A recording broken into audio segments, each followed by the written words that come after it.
Welcome to Archangel Revelations and Prophecies 444. I am Gat, your host. It is February 20th to 8:41 a.m. Wednesday morning, 2019. All right, you are looking at a requested natal chart. We're going to do a birth natal chart analysis. The first thing I notice is that Mars pointing right at Sagittarius and points right at Venus. Now, the first thing you have to understand is somebody did this chart. Somebody higher than us. And if you pay attention, I have to say that because I just deal with a lot of people that just don't pay attention. I'm going to encourage you to take notes. Everybody sits here and tries to take all this information and you're not going to get it sitting there. You're going to miss stuff by taking notes, because when you're done with this, you should have answers about your purpose, your love. All of it's there, and I cover it. But it's just that people don't want to take the notes, and then they're still at the end of it. They're like, "Oh, what about? I still don't understand." Yeah, because you're not listening. You think you are, but that's a lot of, just like in a classroom. That person may go over so much. No way you're gonna take it all in. Because right now his chart is that's the first thing I noticed. That Mars is pointing right over to Venus, and I noticed Sagittarius after that. And look, Juno is right there. So this dude's gonna have some type of situation with love. Can't get past it. Can't get past it. And this is why you want to make sure you're listening and make sure you're taking notes to get these answers. What you don't understand, a lot of stuff may happen in the next month or two, 3 months. If you took notes, you can go right back to those. Otherwise, you're not going to remember for 3 months. You're going to I'm at the point now, I barely remember stuff that happened a day or two ago.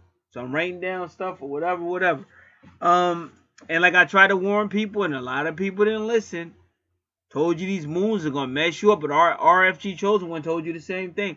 These moons are really going to mess you up if you're not grounded. It was so beautiful. That Virgo moon, like a lot of times I notice, I'm just going to say they, but a lot of times when we have moon energy and full moons, they try their best to block it out with the clouds. But this particular moon came through. It was awesome. It was beautiful. That Virgo moon in 0 degrees, February 19th, 2019, that moon could not be overtaken by the clouds. First time I saw that in a long time. This beautiful Virgo moon breaking through the clouds. And you best believe, by divine purpose, I was out there early this morning, and everywhere I was driving around, because I had business to take care of, that moon was right there at that Virgo moon. And I knew that meant a lot about purification, health, because this is all Virgo, the 6th house. We'll be talking about it. Health, purification, and changes that can't be stopped. And if you know it's coming from the moon, you know it's coming from divinity or divine. So we're going to be covering all that as well. So he will get a free report with this. Everyone gets a free report that covers everything with astrology, the archangels, how they correspond to astrology, the 12 houses, the signs, everything in there, the planets, a little bit of some chakra stuff there, a little bit about tarots there. Definitely archangels and archangel cards there on that free report. All right. And we will definitely be looking at a lot of things, because already you're seeing 50s and 55s. And even when you start getting up to 45s and 40s and 55s, those are statements being made. Statements being made. All right. And even his Mars is in Gemini, because right now with the Virgo full moon, Gemini is the ascendant. So you got to remember, all this would be affecting him even now.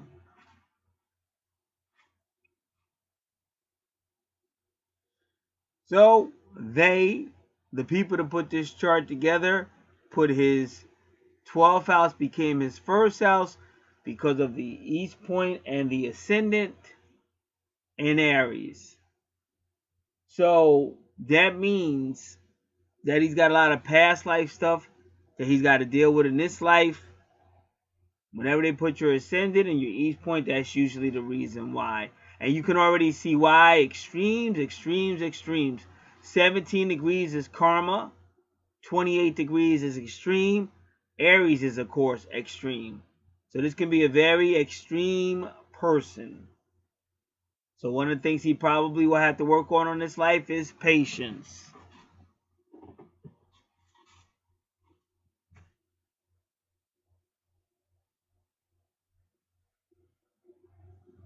So now his 11th house has become his 12th house because they took his 12th house and made it his first house.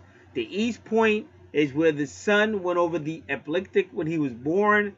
The East Point, or EP, is the ego, ego, of the sun. And the ascendant is the sun going over the horizon when he was born.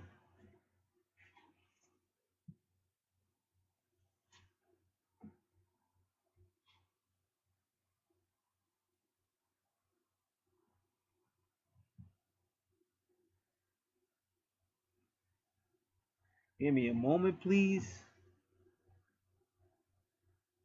And we'll come back to that, but his true north node is at 22 to 28 degrees too. That's usually extremities and lack of balance, and he's probably somewhat of a hard-working individual.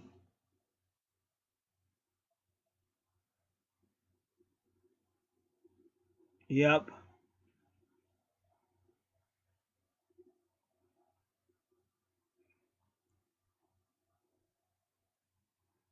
Somewhat of a hard-working individual. His medium Coeli is 15 degrees, which is still Capricorn energy, and that's his Capricorn. That's his true north node is Capricorn in the 10th house, so he's a worker. But he probably works to the extremes, an overworker.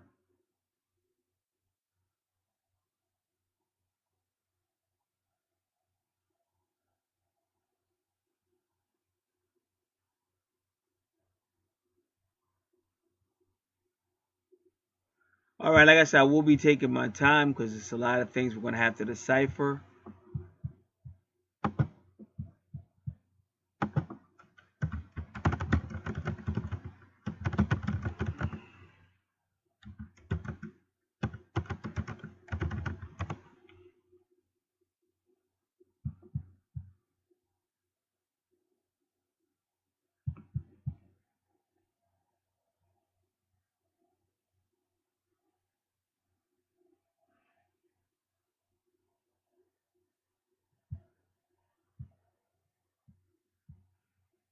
I'm going to bounce around a little bit. Just one of those things you got to follow spirit. And that's why it's good to take notes.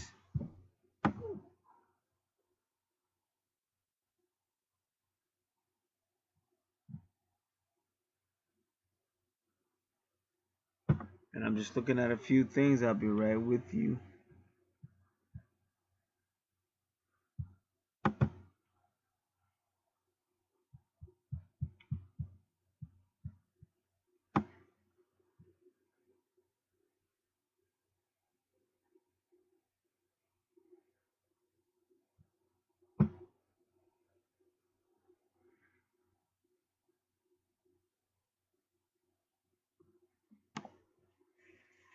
All right, now we're going to go kind of slow with this because he's got a lot in his 10th house. In fact, he has a stellium in his 10th house. So again, that's why I'm going to say it again. Take notes because you're about to get hit with a lot of information.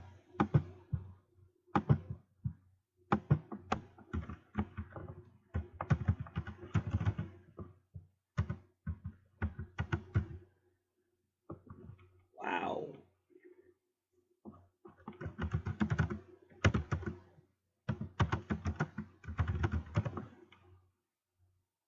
And I haven't decided that yet, but it seems like his twin flame is connected to all of this.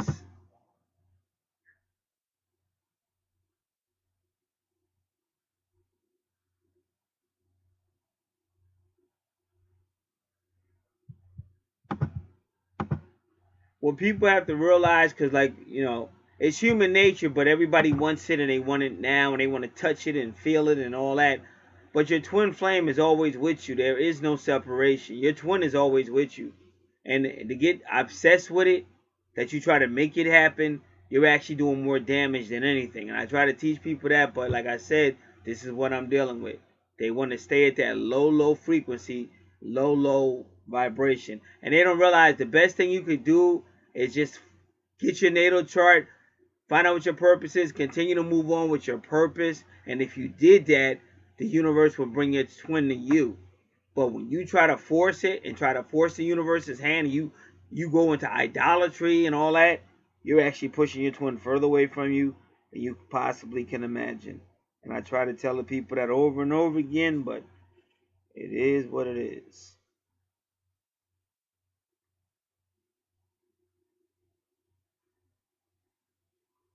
Because ironically, your career house is your 10th house, and that actually has to do with your life purpose. A lot of people don't realize that. And in his, you can clearly see it. His true north node is in his 10th house, and so is medium coeli. These are all having to do with a person's life purpose.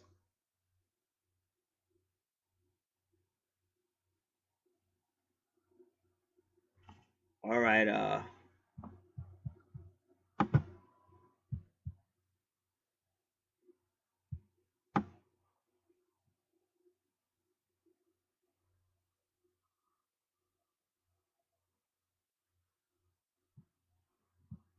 like I said, I'm looking around, particularly because of the stelliums, and I will, you know, of course, tell you what that means.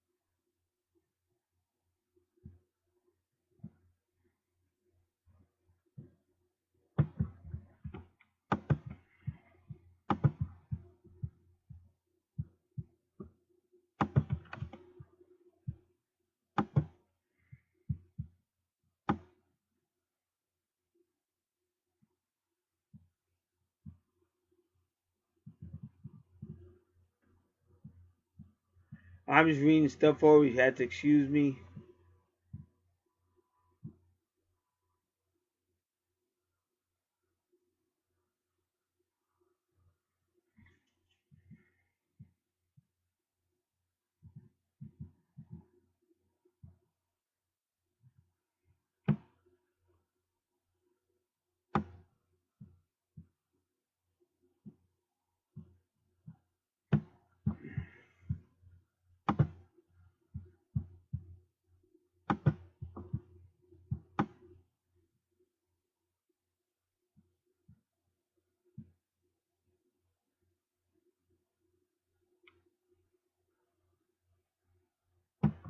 I'm gonna put this on pause. All right. So we're gonna learn about a stellium. A stellium occurs when you have 4 or more planets in one house. So we'll take a look at this chart. Look at the 10th house. 1, 2, 3, 4. That's the stellium.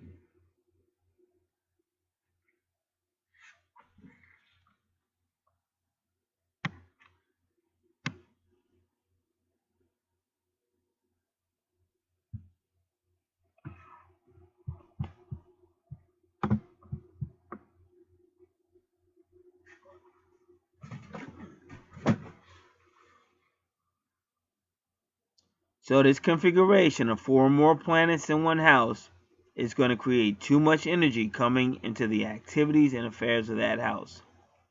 It generates excessive energy. And you can already see that around this chart with a 28. 28 is extreme. It's too much. You see that number 28.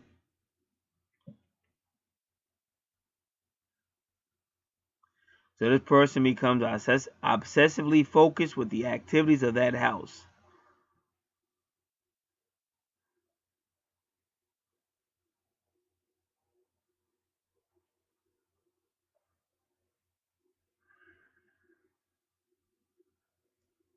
So she said, this is Lynn Coiner, Koiner. First name Lynn, Lynn Coiner. Now she's suggesting that in order to get out of the energy of the stellium, you have to go into the opposite house, which we're about to look at right now.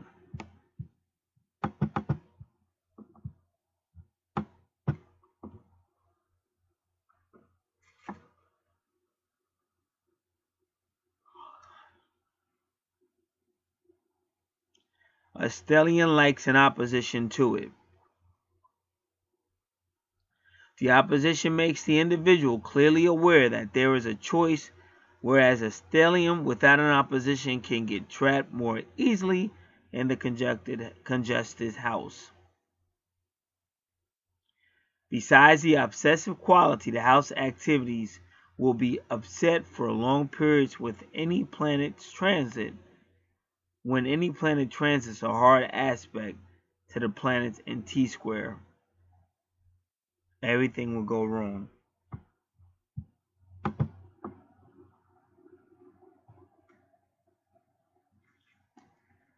All right, now, so here's it is. This is your life purpose, though. That horseshoe is called your true north node, or the north node, showing you your purpose in life.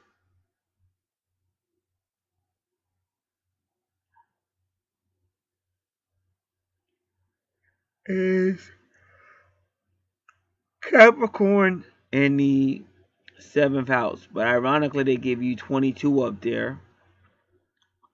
That's the twin flame number, but it could also mean like higher than third dimensional love. But that's why it's interesting that they would put the 22 there. But they may be making a point about the Saturn energy.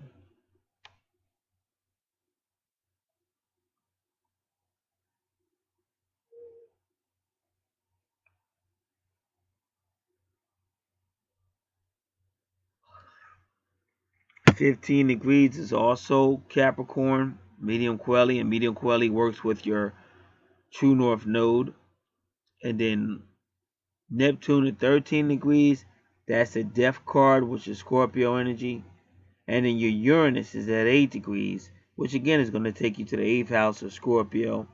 It could also be the strength card, which is the masculine to feminine, but it could also be the justice card. But see, the justice card is also Libra energy, which could also be relationships.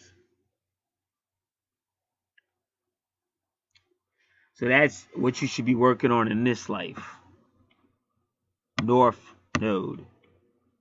When you go opposite of that, where they told you to be at, that's your south node. That's what you were doing in the past life. 10th house ruled by Capricorn is your career and reputation. 4th house ruled by Cancer is teenage to adult education, land and property, or real estate. Family and ancestors. Your heart, vehicles and travel. When that moon pops up, well, it's working with Imum Quelli. And that's whoever played the position, whoever was in a position of mother when you were young. So that's Imum Quelli through the moon in Cancer. She'll be in your subconscious mind your entire life. So if that's Imum Quelli, then your medium Quelli is probably masculine. Because medium Quelli could also be feminine. But it's just interesting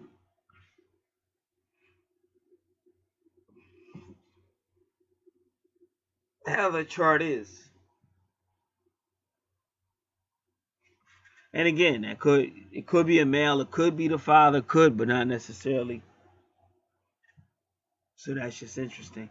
But we know it's conjunct. So if you say medium coeli conjunct Saturn,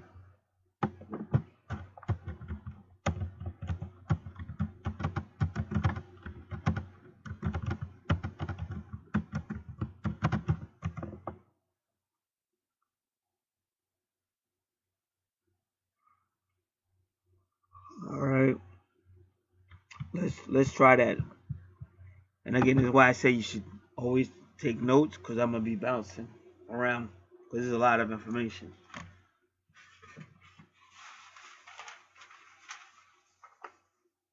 Excuse me for a moment.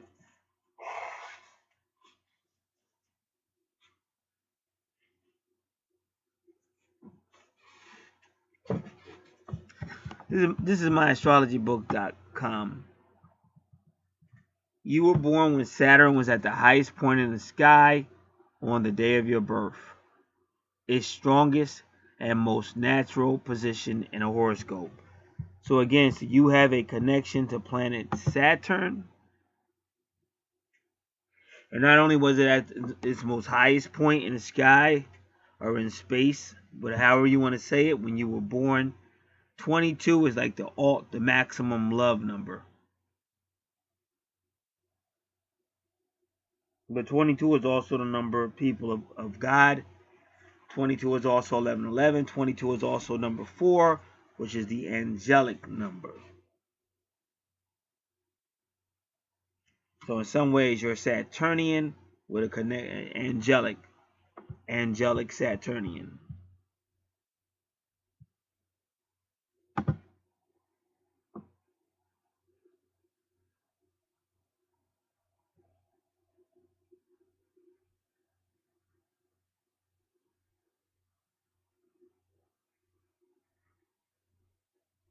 So power and pride are your test in this incarnation. Remember, Saturn is showing you your karmic assignment. But it's going to be other, that's why I said take notes, because it'll be other information on your karma in this reading and throughout your chart. Some people even associate Saturn with your past life as well. So you'll have a situation with power and pride in its incarnation. You would need humility in your climb to the top, or those you abuse on the way up will bring about a great fall. So they're warning you to be careful with all that Mars stuff and all that. You have to be very careful, because we already shown it's going to be obsession. It's going to be good. And see, I already told you about the number 8 or 13. That's all Scorpio stuff. 8th house Scorpio stuff. And that's also about obsession and power struggles and all of that.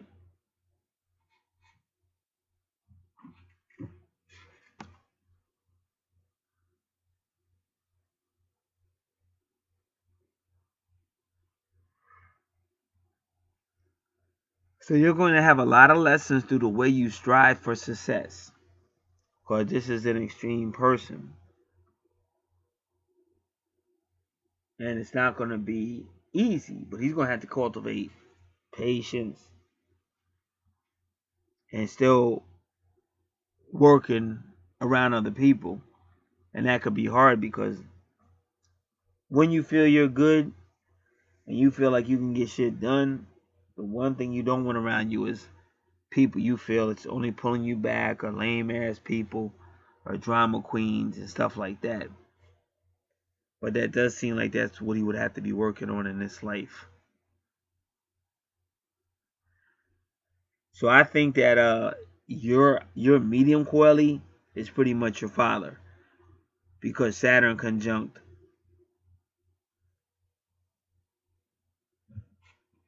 Medium coeli is a masculine presence,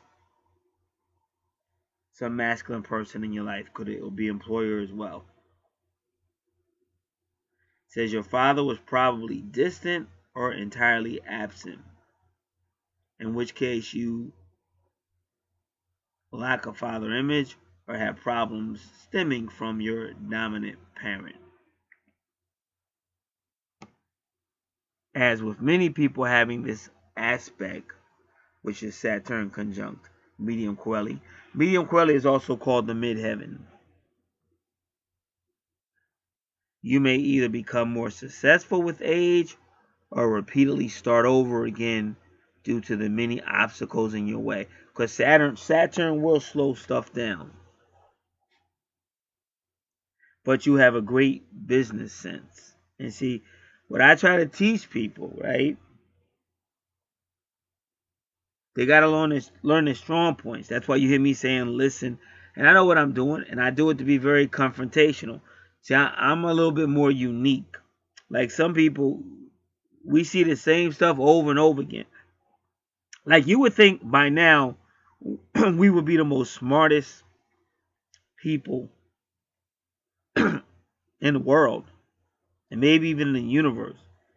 Because we got all this technology, we got all these videos we can watch, we can learn from history, we got reality TV, we got rappers telling you all this stuff we should be learning.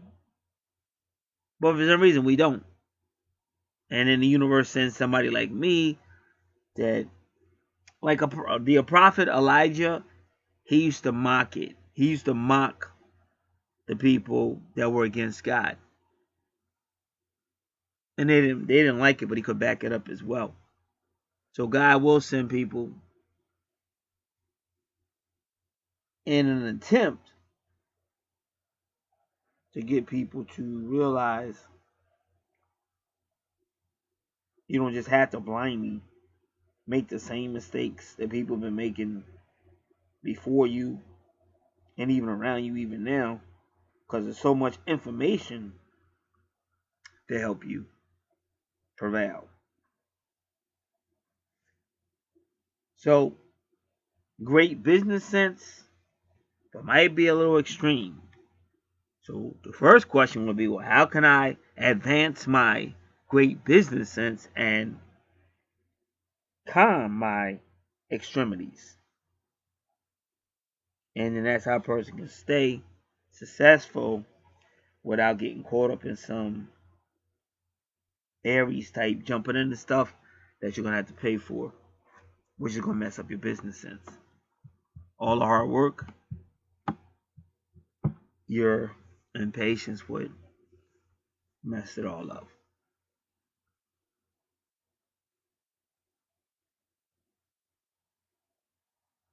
So you're very self-reliant, ambitious, is strong, and your reputation and image are very important to you. So you have gifts for business and you have a desire to climb that ladder of success. You are well organized. You build your career methodically and deliberately, and you have great perseverance in reaching your career goals and objectives.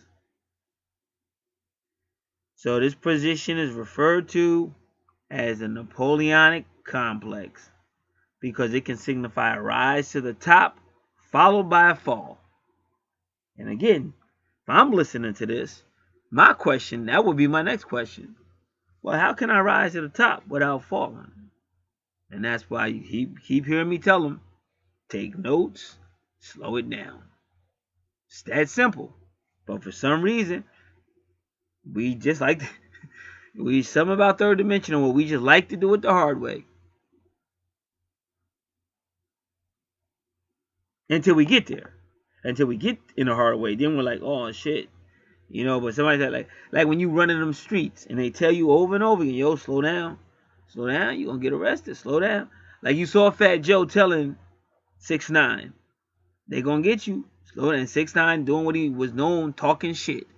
Ain't nobody gonna get him. He ain't gonna rat nobody out. He talked that shit until they locked his ass up. And then Tech 6ix9ine turned into Tech Snitch all the time. Giving up information ain't even asked for. Because that reality check is a mother. Shut your mouth. By the way, Shaft has a new movie out. with the real Shaft in it this time. Samuel Jackson returns to play Shaft, but the real Shaft is there too, as the grandfather. Excuse me, y'all. It is Black History Month, y'all. And Shaft is a bad mother. Shut your mouth. All right, let me get back into this. So they're saying that if you have used others to gain your goals or haven't built your foundation well. But let me just tell you some truth. People will sell you out whether you did them dirty or not. Just remember that. They always make it seem like people will sell you out because when you was climbing the top, you stepped on some toes and then they're going to get you and make you fall. But people will try to make you fall anyway. So just be aware of that. See, when you're aware of the truth, you'll be better prepared. You'll be more alert. Because otherwise, you really going to believe, well, I helped that person. They wouldn't betray me. Boom, boom, boom. But that ain't how it works in real life. People will betray you because they got evil inside of them and they don't want to see you do good. That's a fact. Not saying everybody, but I'm already saying it's in your chart, the fall. And that's how, like I'm trying to tell you, these corporations became powerful because they realized stuff like what I'm trying to tell you. What's the pitfalls? How can we avoid it? How are we going to deal with it? Do we have a cleanup crew? You understand? We got somebody to handle this. You understand? So that's how you do it. When you understand it's on your chart to rise and then fall, your question should be, how can we stop that fall? That's the whole point of why you got natal chart. Just like I'm trying to tell you, when Messiah was born, Matthew chapter 2, verse 2, they had his natal chart. They had his star. They knew what he was going to do, where he was going to be born. They knew it all because of the natal chart, the star. Right? So then Herod said, all right, well, if he got a natal chart or a star, then I can use the same information to find this dude and kill him because they thought he was going to be a king and take over. So Herod was like, he ain't taking over my throne. So my point is, that's why you have a natal chart. So you can know this information so you can avoid that fall. But what I'm saying, while I'm talking, cats think they listening, but they're not listening. And then you see them fall anyway. Like I said, I had people around me. There's no reason why they should have went crazy with these full moons. I've been telling them. But I got people around me. And I'm not joking. They went crazy. All kind of crazy stuff going on. But these are cats that wasn't listening when I was talking because they didn't take notes. And they didn't say, how am I going to get through this? And if I got through it, you could get through it. All right? So they're telling you to build your foundation well.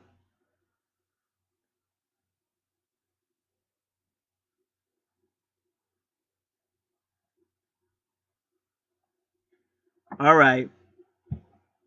So might be some father issues there. And he'll know better than me. You know, I'm only telling you what the experts are saying.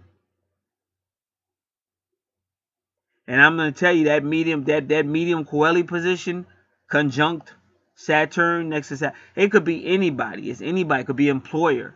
It could be the Pope. See, your 10th house is the house of authority. Could be somebody with authority that you know. Could be a police officer. Could be anybody with authority. And it doesn't have to be trapped down to one person. But either way, it's there.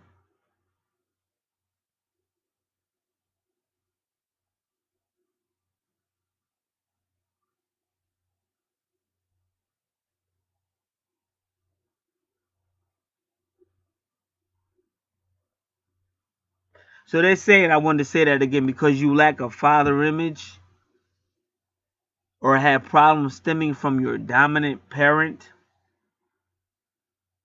you will either become more successful with age or you will repeatedly start over again due to the many obstacles in the way, even though you have a great business sense.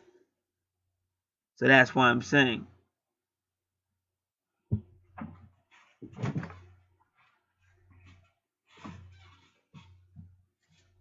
But we're not done just yet.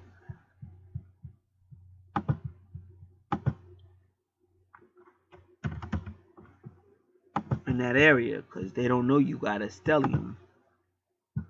And let me see if this website has that.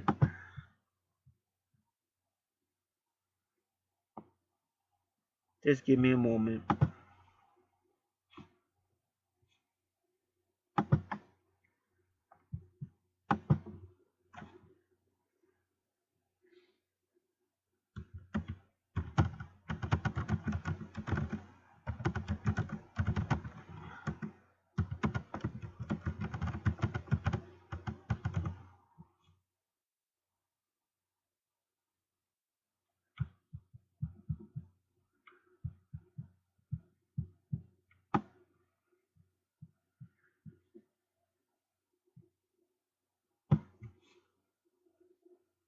Did we do Lynn? Alright, so she's saying, so Lynn Coiner is saying jump into your opposite. But again, that would be your past life. But here's the funny part. They warn you against going back to your past life, which is a south node, which is where your Cancer is. And it's still going to be karmic even there. So your south node is the 4th house, which is friends. I may have already said this. Friends. Let's do it again. Teenage to adult education. Land, property, and real estate. Family and ancestors. The heart of vehicles in trouble, vehicles travel, and the heart of vehicles. The mother or whoever raised you when you were younger, when they raised you in a mother position. That's Imam Kweli, whoever that was.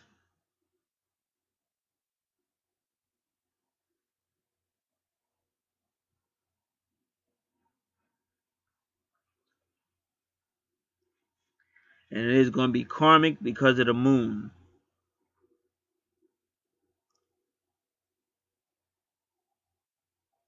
Now, right next to the moon is Chiron, the wounded healer, meaning somewhere probably in a past life or either in his family, you have a wound that hasn't healed. But the interesting thing is the 26 degrees. That's the voice of the God. Now, this is what I was trying to tell you.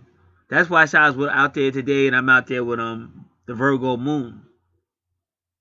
See, I understand as above, so below. But see, that 26 degrees, the entire implication is the moon is speaking. But the moon is connected to your karma, which is Saturnian energy. That's why they're opposite. And the moon is also connected to that healing, that hurt that hasn't healed. That could be a lover, according to your particular placement on your chart. It could be your father. Could even be the mother because it's conjunct my dukes. And like I said, only he would know that. But they may all be mom dukes. Dad might not have been around, and mom may have been the father. Mom might have been a little tough. I don't know. See, only he would know that. That's why I said when you take notes, you can think on this stuff, and you'll know way better than me because you actually went through it. So we can look for it. I don't think we're going to find it, but let's look for moon conjunct.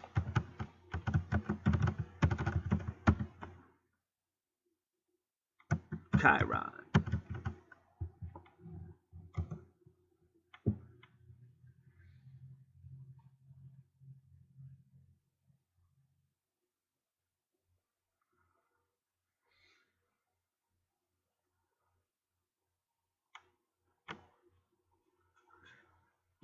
They're saying Chiron brings a new level of awareness. Let's look at this one.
All right, Moon, and this is astrofix.net.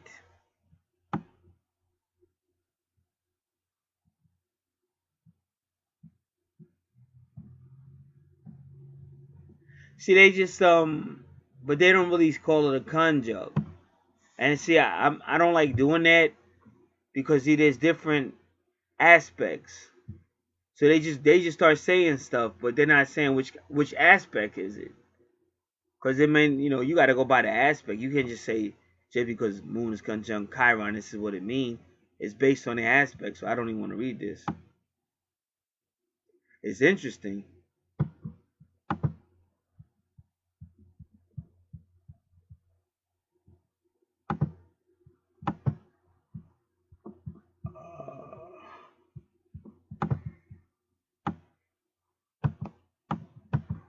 All right, and this page is acting up.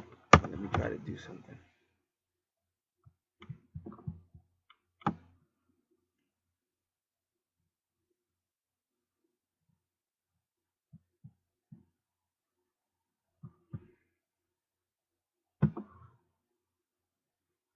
All right, this is Astro Matrix. The Moon is the most important planet in relationships. The Moon represents deep security needs and is difficult to be with someone who does not offer us what our Moon needs. So that means you really got to know your Moon need on your chart. In his case, his Moon is in the family, but his Moon is exactly where it should be, though, because the Moon rules Cancer. And at the end of the day, your Moon represents the divine feminine or the mother. This is all the MO. Mom, Moon. And then Saturn represents that divine masculine.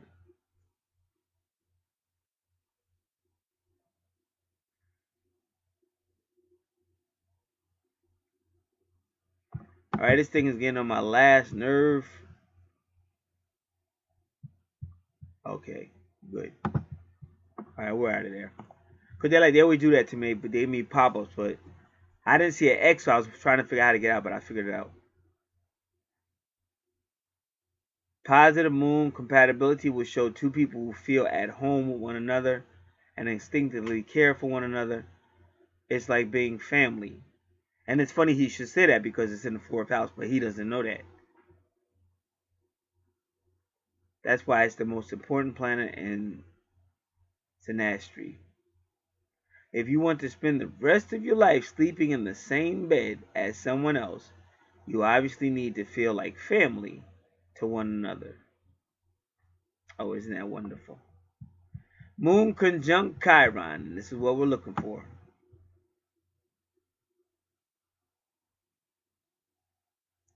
And that's exactly what it is. Moon conjunct Chiron. So it is in Cancer. So it's dealing with emotions, water signs, need to give and receive. I'll tell you what my boy Dolo said. Now, not Dolo the Moore, but Dolo the Pilotman. Do you know who Dolo the Pilotman is? Because that brother go in. Now, Dolo the Pilotman said that the Cancer wants you to feel it. Because they feel it, and if they going through something, they want you to feel it. So that's his moon sign. So in other words, if he going through something, he gonna try to make it. He gonna try to help you to feel what he going through. So that's what they're talking about. The emotions, water signs, they need to give and receive. They thrive on the exchange of feelings. They need security and love to be wrapped in an environment of love and comfort. Truly a wonderful example of yin receptivity. Cancer seems to absorb memories, feelings, and psychic messages. So we can see he's psychic. Of course, they send back their own good vibes in the process.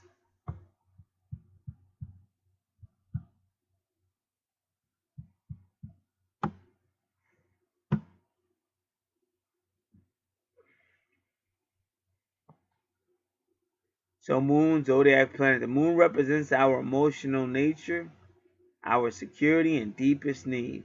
It contains our basic habits and unconscious reactions related to our past karma and upbringing. So, yup, your North Node and your South Node are both about karma. It is associated with the mother and with feminine energy in general. It is both our inner child and mother. It is responsible, receptive, reflective, and instinctual. Instinctual.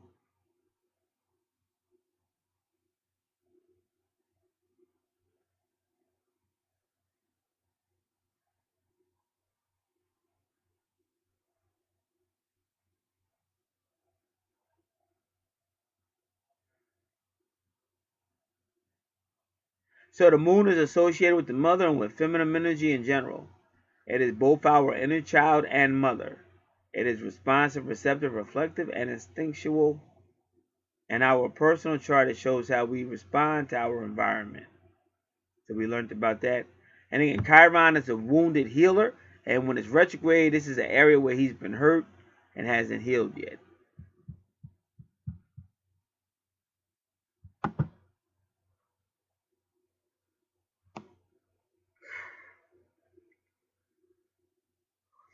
All right.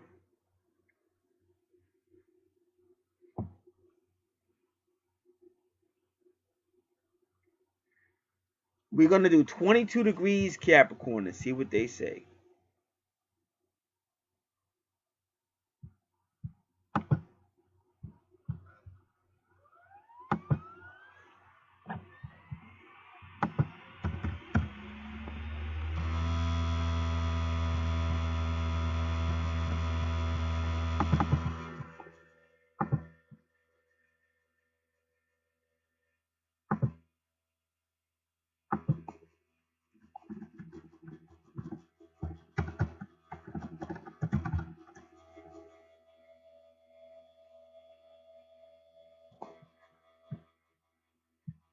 All right. I'll put this on pause for a moment. I'll be back. All right. Without trying to jump the gun too much, but it looks like it may be. See, Chiron could be your lover as well. And this could be past life. Whenever you see an aura, that's a retrograde. That could be past life stuff, retro, past. On your true north node that looks like a horseshoe in your 10th house, that is always supposed to have an aura. The true north node always has an aura. If you see a natal chart without an aura, that means there's some type of dysfunction in that area. Unless it's a typo or something. So you may have had some masculine energy issues that affect your 10th house, and you may have had some feminine energies that affected your 4th house. And the feminine could be mom or dad, but remember, it could also be a lover as well. Chiron is a wounded healer. It could be a wound in a past life. It could be a wound you've already suffered in this life, or it could be a wound that hasn't come yet. Because remember, this is my first time seeing your chart, so all of these are possibilities.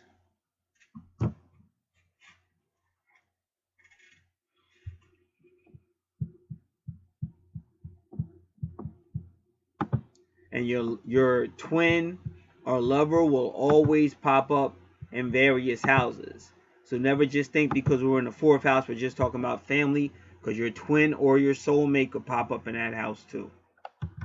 And that's why I said it's a lot of information. This is thinking. We live now in a time where everybody wants to function, but they don't want to think. And this is how we make mistakes, especially when we're dealing with a chart like yours, because this is a lot of aggressive energy. There's a lot of compulsive energy. That's a lot of emotions with not good thinking. But you have to think because, again, depending on what we're going to find out on your chart, these are the type of people that find themselves up in litigations, legal situations, and possibly incarceration because it's speeding. It's speeding like a bull, but it's not thinking. So the whole purpose of what we've learned this far is we got to slow it down no matter what the planets are saying, because I'm not going to be able to tell a judge that when he says, wow, you got mad and you jumped in your car and drove your car through a building like John Travolta in what was that, Saturday Night, whatever, Disco Fever, whatever that was. John got a little crazy. Drove the car, jumped out the building, beat the guys up. So you're not going to be able to tell the judge, well, listen, I got a stellium in my 10th house. And he's not trying to hear that because they don't even believe astrology is a science, which it is. And you know, you could get yourself a good attorney and a good psychologist to say, hey doc, he's a little crazy, or hey doc, he went a little nutso that night. They may let that slide. And you can't even say he went a little crazy because of the moon. They didn't want to hear nothing about no moon. You could say he went a little crazy because of an imbalance. They may accept, now the court might accept an imbalance. They ain't gonna accept no moon. Even if you were to say, hey, judge, he went a little crazy because of the moon causing an imbalance, blah blah blah. But then you still gonna have to prove it medically, because they don't give a darn about astrology. So my job is to say, this is what it is. This is how it's going. It's going to be a lot of pain so far. We're saying looks like some type of masculine energy pain, feminine energy pain, and that's also going to be one of the reasons why you're running so hard. But you still got to get a grip, and that's what we got to look at now. And we're still just getting started. For me, I'm an investigator. We're in the initial stages of the investigation.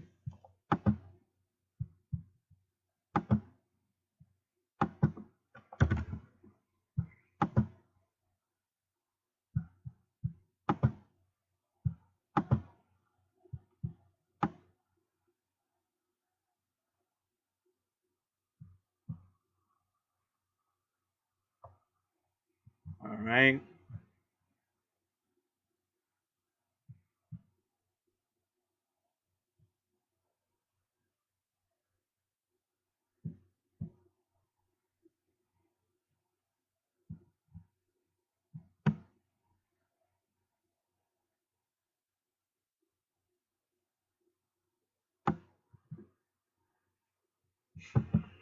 I'm still looking around.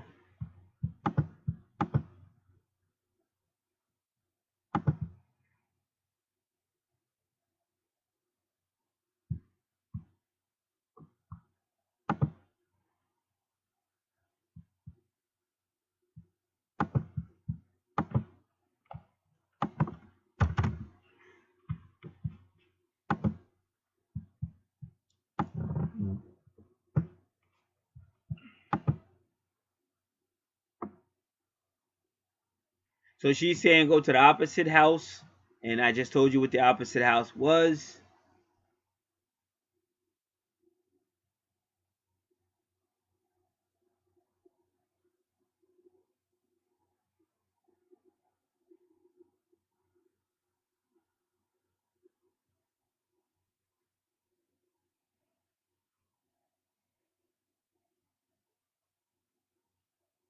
So she wrote what she wrote, and then a lot of people responded. I guess they didn't like what she said.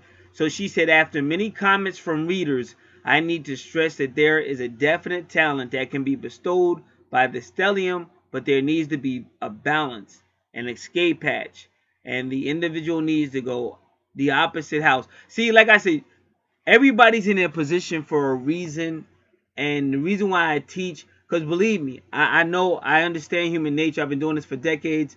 There's a lot of money to be made when you dumb it down and you talk to grown adults like you're talking to children, and you talk about love and happiness, and people will pay you out the kazoo. I've been there.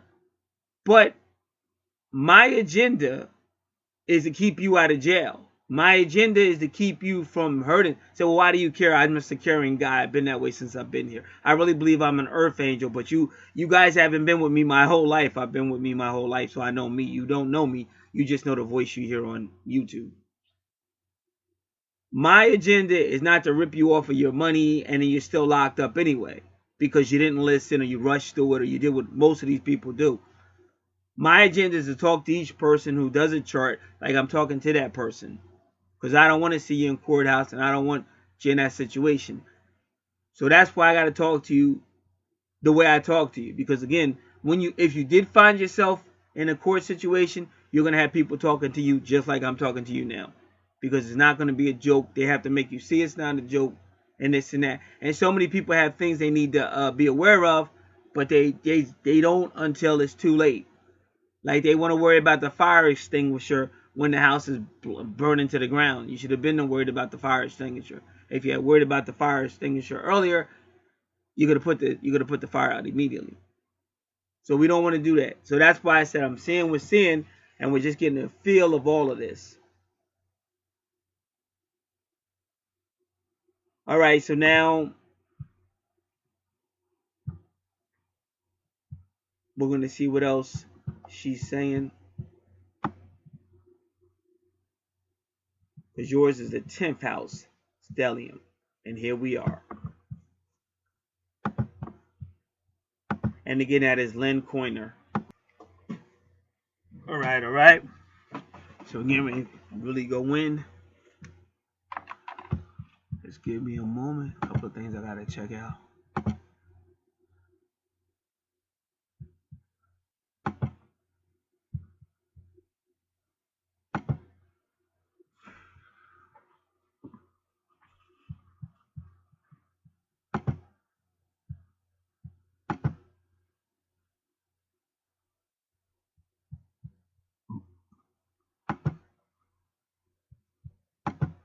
All right, 10th house. Okay. She's saying when you have a stellium in the 10th house, and remember, a stellium is 4 or more planets in one house, there are problems with the professional choice and dealing with authority figures. So you might have a problem with dealing with authority figures. The professional life should be connected with the home and one's property. And she's saying the only way to really balance out the stellium in your 10th house is to also try to balance out with family. And she said even in property as well.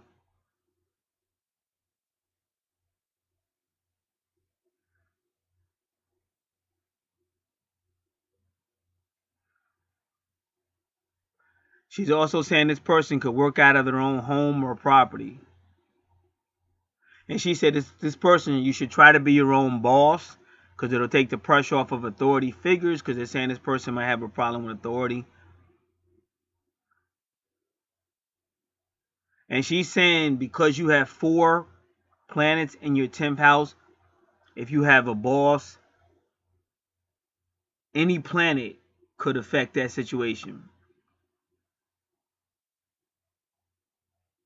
And she's saying it could have been a very intense relationship with one parent, and this in turn can create intense confrontations that affect the career. And again, like I said, when you're aware of these things, you may be able to work through it, because that's her advice. But like I said, each person's got to do what's best for them.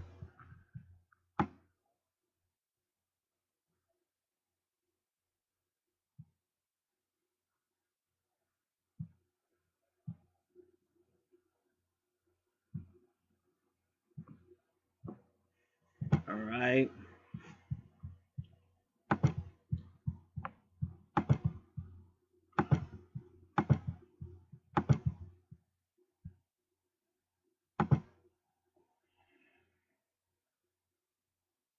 Yeah, we were looking at Saturn. That's what I want. Saturn at 22 degrees. Give me a moment.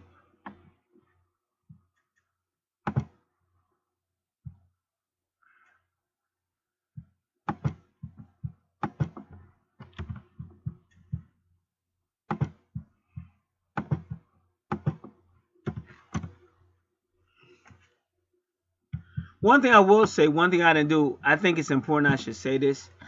Well, now speaking at this age in my life, I understand metaphysics, but when I was younger, something I had to do because my family was very dysfunctional, very violent,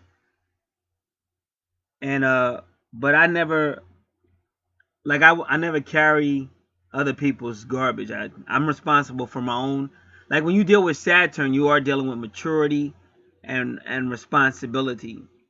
And sometimes we always worrying about why my father didn't, why my mother didn't, why my brother didn't, why my. You gotta understand we're on a planet that's very volatile, and the more you learn, the more you realize how much you're being lied to. Okay, you're in a matrix. That's a fact. They even tell you this in the movies. A lot of stuff you believe to be historical is not historical. So you have to notice. Now, this doesn't mean you become pessimistic or bitter. That's not the point, because it's still a beautiful planet. It's a beautiful world, but it's just what we let in. See, sometimes we choose We choose it. Like you could choose to listen to news all day, but all you're gonna hear is bad news all day. You know, in a sense, you made that choice. So like whatever happened, if I drank alcohol, I didn't blame my father. I didn't go, hey, I'm a drunk because my father was a drunk. Or I never chose violence. Or I'm going to be violent because my father was violent. So we tend to like to blame other people. And that goes all the way back to the Garden of Eden.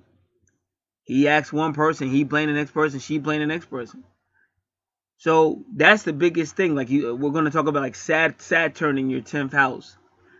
If any one of us could just learn that first thing, okay, maybe I was victimized, but that doesn't mean I have to live my whole life as a victim. It's just, some people, it's just easier to say, hey, listen, somebody did this to me, and because somebody did this to me, blah, blah, blah.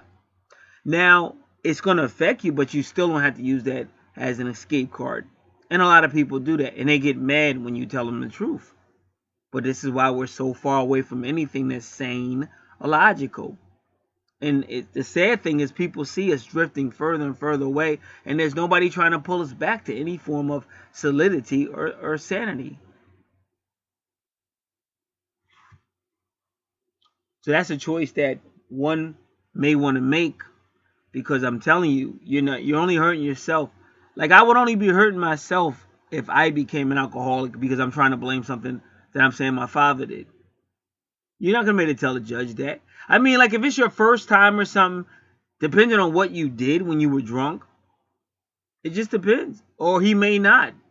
Because as a judge, he may say, listen, the worst mistake I could do is slap this guy on the wrist. He's drinking, he's driving. I gotta really let this guy know this is not a joke. And you think the judge is being mean, but he sees this all the time, and he probably studies other court cases. So you're like, well, it was my first time. Yeah, but you hit somebody and you killed them. Or you almost killed somebody, or you almost killed yourself. So they got to make it a little hard on you so you realize this ain't a joke. You got to do something about that situation. Stop blaming your father. Take responsibilities for your actions. Simply put. And I'm sorry that my best advice to anybody that had a bad situation with family or something like that, learn the art of forgiving, because probably somebody abused them, or this is not an easy planet to live on at all. I mean, all you got to do right now, if you're online, you could just go to Yahoo News and look how many parents have killed their own children. Look how many children have killed their own parents. Look at the crazy stuff going on. Same blood relatives. So it's a rough planet. But when we know that, we can start to, change our thinking, because nobody's going to change it for us. And that's the funny thing about courts and incarceration. They're hoping that somehow, when you go through that process of being incarcerated, that something happens to you that changes you. Even if what happens to you is really, really bad. So bad that you say, man, I'm never coming back here. But you could do that before you go. Then you never got to go.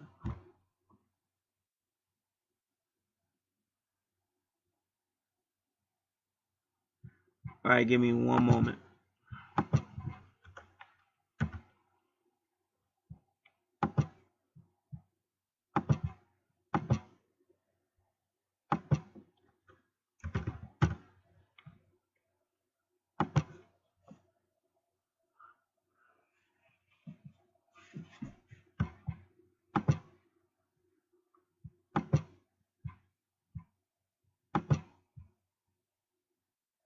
All right, so 22 degrees. 22 degrees Saturn.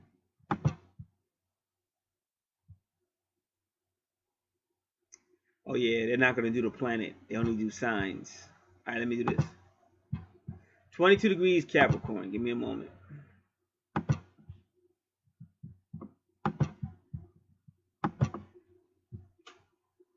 Impulsive, sensual, and weak character. One uses one's intellectual and financial resources with the sole objective to fulfill one's passion and whims. So-called friends take advantage of one's carelessness and disappear as soon as money becomes scarce. In few cases, this degree describes a fatality which wreaks havoc in the home, and possible suicide.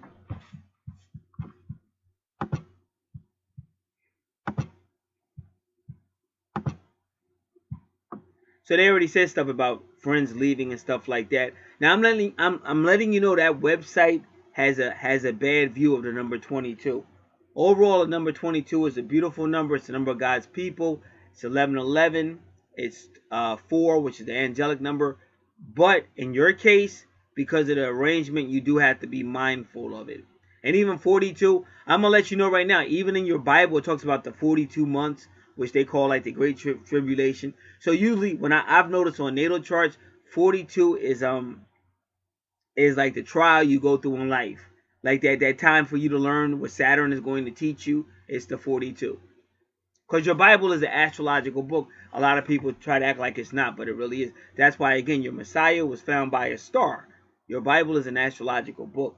So, like I said, what happened was at one our planet, so to say, used to be run by what you would call the indigenous people of the land, but they got overthrown by people coming out of the Europe, Caucasus mountains, stuff like that. They got overthrown, and when they overthrew them, they took all your books, your holy books and stuff, and they put their spin on it, and then they gave them back to you. So now, whenever you're paying homage to a white Jesus or stuff like that, you're actually giving that energy to the oppressor. Because that's really what it was. If you want to call them conquerors, whatever you want to call them, but that's what you're really doing. And this is what they try to tell you in movies like The Matrix and stuff like that, that everything you see is a joke. You're actually being lied to. All kind of sciences are being used. The same type of stuff that our ancestors had a power over. Now these people had a power over. So they're tricking you with sciences and witchcraft. You name it, they got it. And they tell you all this in your movies and stuff. And if you listen to your if you really listen to the lyrics of your, say, artists and stuff, even they try to tell you. It's just that you gotta want to hear it, and a lot of people don't want to hear it. So okay, now I want to just start getting the numerology together. So give me another moment.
All right, just give me a second because I just all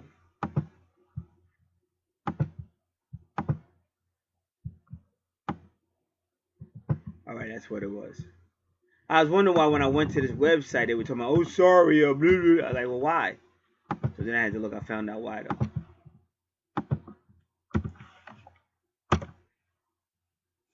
All right.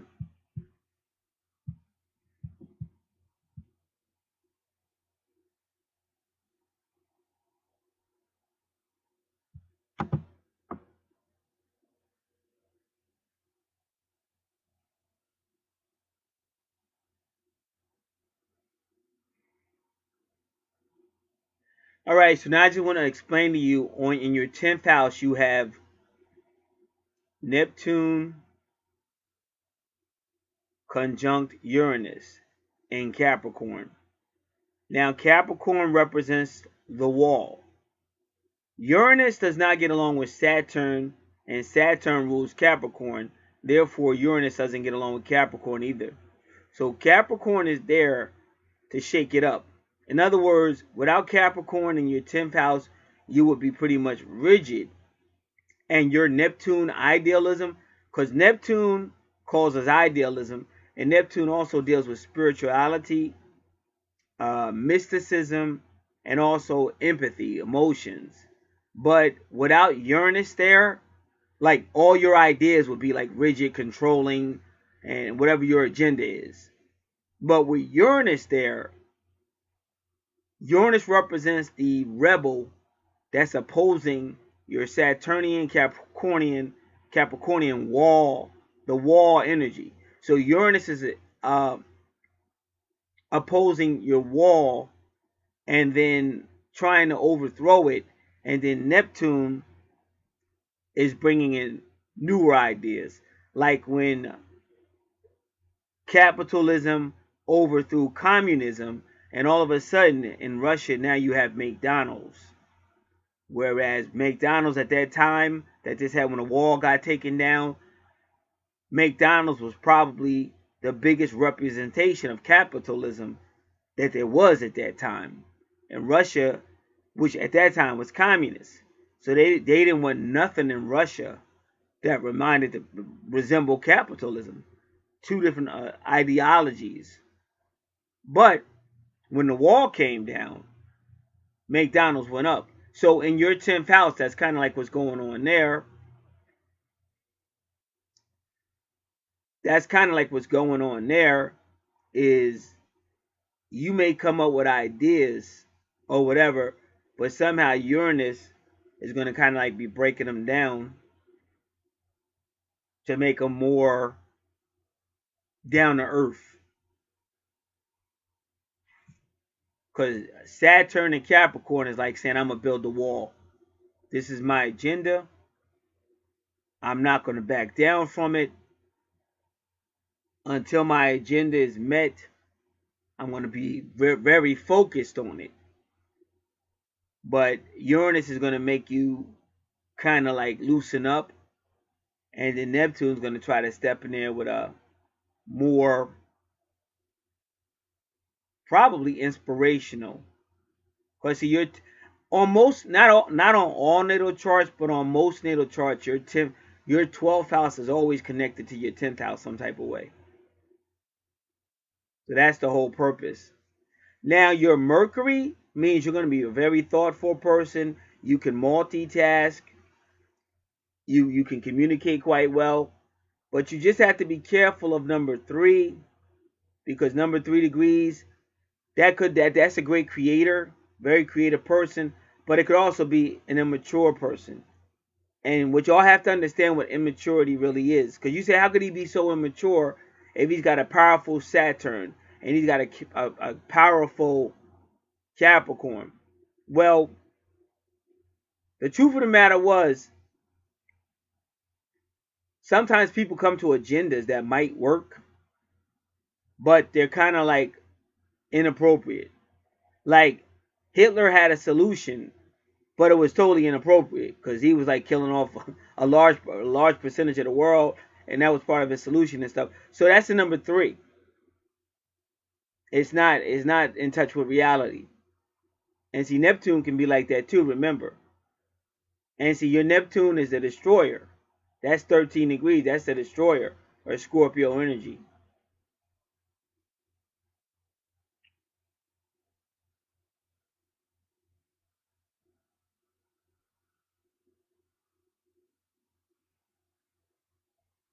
So remember, Neptune is going to bring severe expectations, but also probably time delays. And there might be issues with authority you may have. We already went over all that and explained why.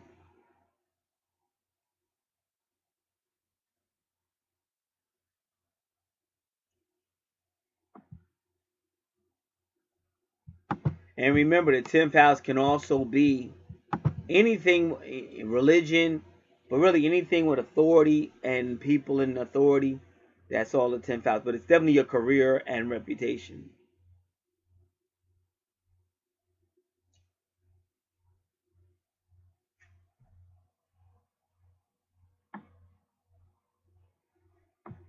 So give me a moment. I'm just looking around.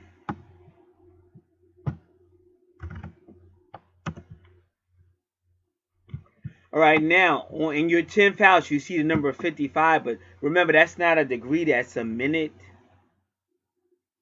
In fact, let me just say it properly so people know. It's 28 degrees, 55 minutes.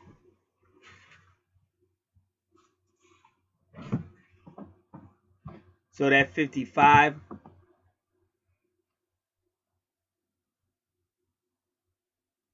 is independence, exploration, and adventure.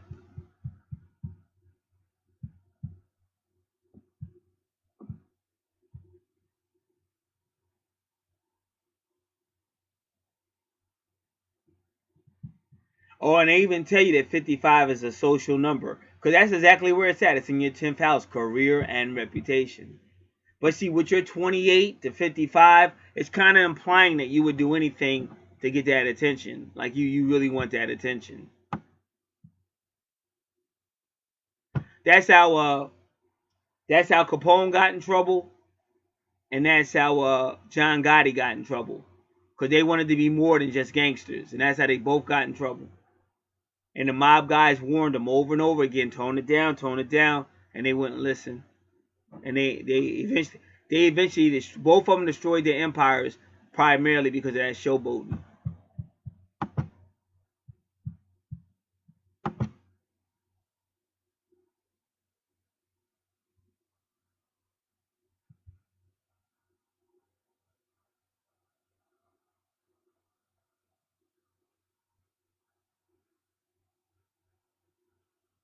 All right, give me a moment, please.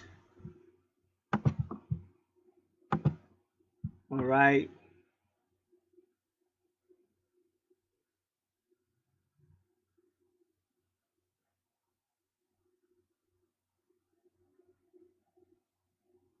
So now we're going back to the 12th house. So far, we looked at your 10th house, your 4th house, going back to your 1st house, which was 12, but now it's the 1st. Still, you keep seeing that number 17. Well, that number 17 is the star card, which is Aquarius energy. But the number 17 is also karmic, which is Saturnian energy. But like I said, you can already see this is really aggressive. Now, let me just tell you, one time I was invited, well, I had this interview in this local township. And they are a computerized communications company. They're still kind of small, but you have to understand, it may be small, but it still makes a lot of money. Now, it may not make as much money as the bigger communication companies, but they make a lot of money. And I really went to school for that. It's kind of ironic. In fact, what I do now, I'm really back in technology, but I'm so outdated, you know? So it's kind of funny, but I still be in there. I'm learning what I can learn, but it's just kind of funny that after all these years, I finally, you know, get somewhere that's like technology and all that, but I'm just really outdated. So they're just like the bass guitar. I used to play the bass guitar when I was younger. Now I'm way too busy to try to really get back into it. But there's a part of me that wish I could. But there's a more mature part of me that says, you know, not now. You got really other things to deal with. So it's a part of me that would love to get back into old school technical and technology. But there's another part of me that's saying, wow, you know, it's so advanced now. Everything's so small, you know. So anyway, I went on this interview. But like I said, I'm a Leo, so I always want to know, can I do it? You know, I always want to know, can I do it? That's more important to me than actually doing it. So I went on and took the test and met with their people and met with a few people. But one of the guys, what I'm trying to tell you is this. One of the guys there, because they let me know, they said, listen, we are open because we're communications and we are doing, because they do a lot of stuff with Chinese and stuff. Because we're a communication company, we're open 24 hours a day, 7 days a week. And when you're scheduled to work, we need you to be here. And we may have to call you sometime, and we really gonna need you to come in. Anytime we expect you to be here, we expect you to be here. We could care less if it's a blizzard. We could care less if it's a national emergency. They told me if it's a national emergency, your car should be right behind the truck that's plowing out the snow. That's how much you gotta want to be here, because we don't want no absenteeism. We don't want no reason why we might even ask you to stay. Now listen to what I'm telling you. Listen to what I'm telling you. One of the dudes that interviewed me, he needed to shave. You know, he just stayed there. Like he just go to sleep and wake up there, and he just run in the bathroom and do something and come back out. That's how devoted they wanted you to be. Now, when I gave him my price of what I would do for that job, he didn't even splint. Like, he didn't flinch or nothing. He ain't argue the price or nothing. He was like, if we could get a dude up in here that's gonna do that, what you asking ain't shit. Now, to me, I was like, man, that's a good piece of change. Like, that's a lot of money to me, but to him, it's like, nah, that ain't shit. All of us is making way more than that.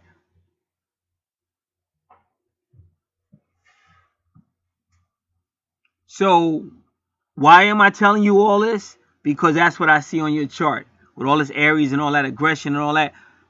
Not saying that's how you are, but that's what I see on your chart. Like, that's that guy that would, fuck it.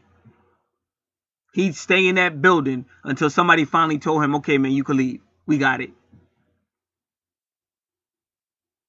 And that means his wife, his kids, they got to get used to him. Like, he would stay there. Like, if it took him 4 days straight in the same clothes, just running in that bathroom, doing something quick and coming back out, he would do it. And they were like, we'll train you. They're like, don't even worry about it. They said we're glad you haven't been in technology for a long time, because we can train you. They said, don't worry, we'll train you. And like, a lot of me was like, yeah, I really want that. The money's way better. You know, it's close. It ain't that far. It's local. And I was like, yeah, I should do it. But at the same time, when they said that shit about blizzards and shit, I like, hell, I ain't gonna be out of no fucking blizzard trying to, like, you could get killed or something. Ice out there, snow, and you trying to make it to some job. I was like, nah. But the funny thing is, I knew a female that would do that, because she worked way up north. And she would do that. She would drive all the way up north by herself in blizzards and stuff.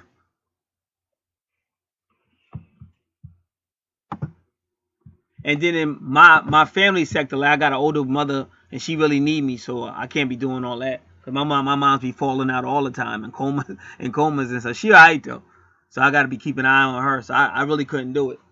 But to be honest with y'all, even if I could go back, like, I don't ever want to be that devoted. I'm a spiritual person, you know, so we don't ever want to be that devoted to the physical world or the material world.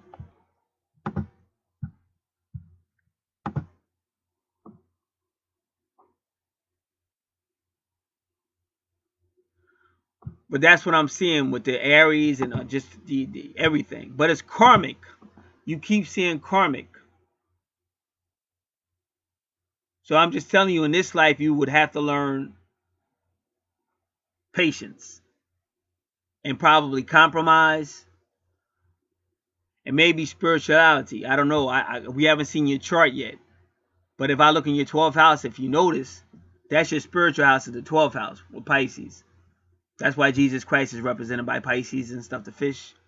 And if you notice, ain't nothing in that house. And in your Neptune, that rules Pisces, is in the career sector. Because your 12th house also deals with karma and reckoning and why you're here. Okay, so now we go to your second house, ruled by Taurus. Your first house ruled by Aries. That's your personality, how the world sees you. Your second house is Taurus. That's your money, possessions, and your value system. And you have Vesta retrograde. Now, Vesta represents, she's a lot of things. Vesta can be a priestess, but she can also be like a whore. It all depends on what house she's in. Now, Taurus is very sensual too. Taurus can be highly sexual. Now, the 18 degrees is the moon. So if you notice, you got a few 18 degrees is on your chart because you're connected to the moon. Like my true north node is Cancer. Your moon sign is Cancer. But when I was born, my tarot card was the high priestess, and the moon is her moon, but that's the divine feminine.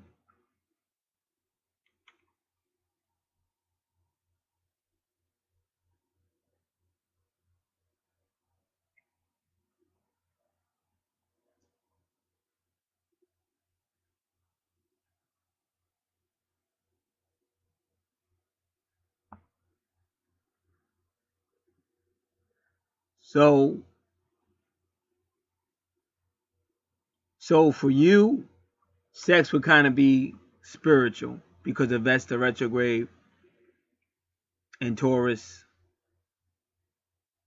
But it may imply that even money, because a lot of rich people, like money is sex in the same, they equate the whole thing the same thing. Now we just want to look real quick at that number 36.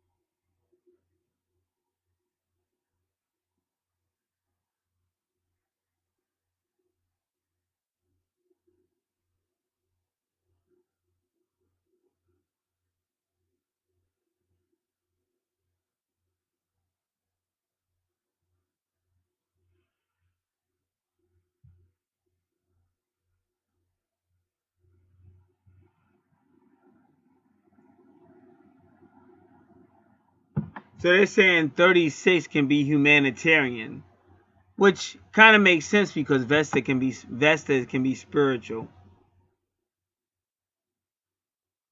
And also says family as well.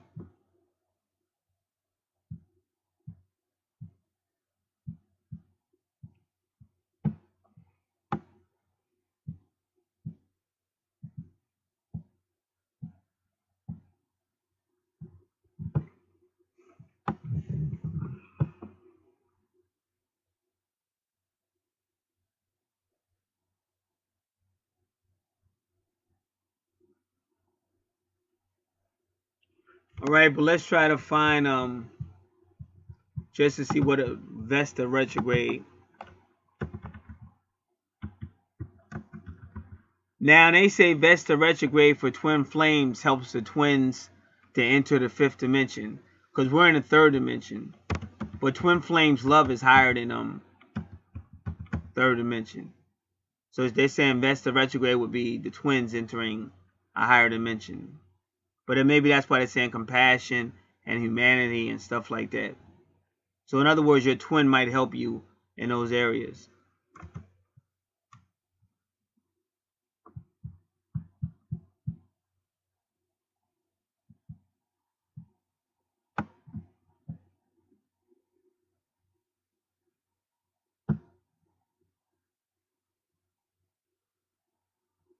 So Vesta retrograde will help you balance the masculine and feminine energies. It'll purify you and heal you, especially issues related to sexuality, just like I was saying, and the sexual energies.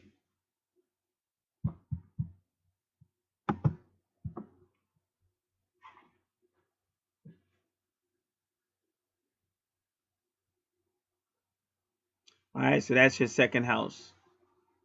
Now, third house is the communication house.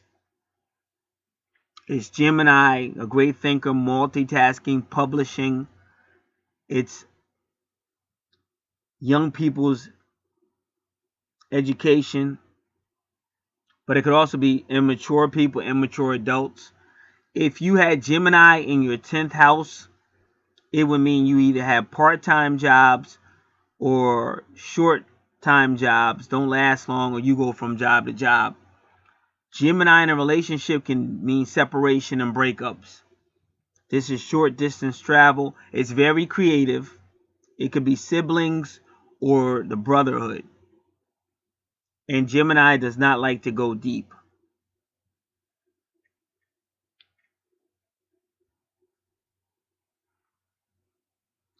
Now,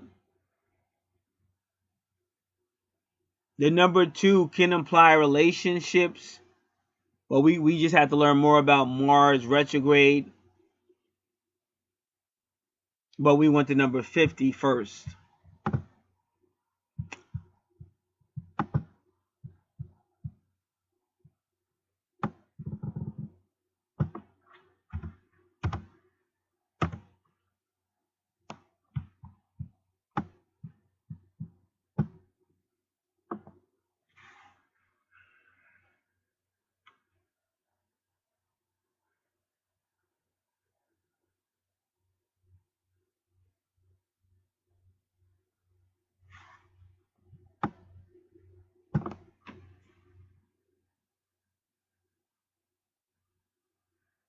They're saying personal freedom.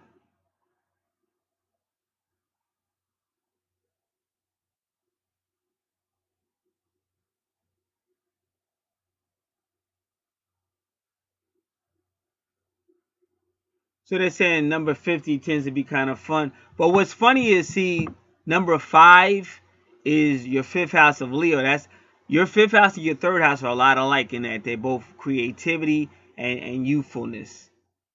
And so when you got that 50 there,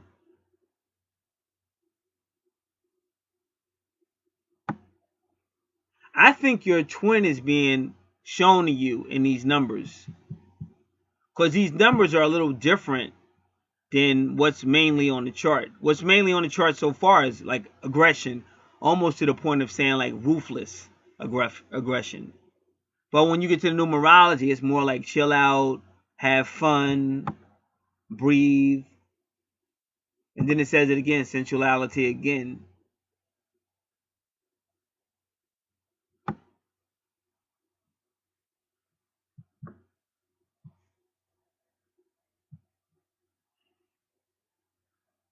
And they even tell you to go to the number 5. But if you go to the number 5, again, you'll be going to Leo for the most part.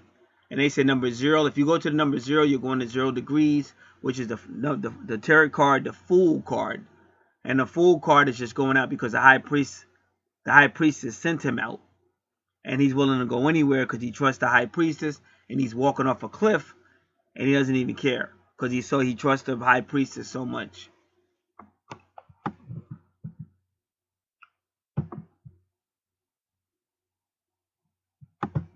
So the 3rd house is kind of an innocent, and even the 2 is a couple number, but it's still with that Mars retrograde. There's still a reason why. It still looks like it's going to be some type of conflict.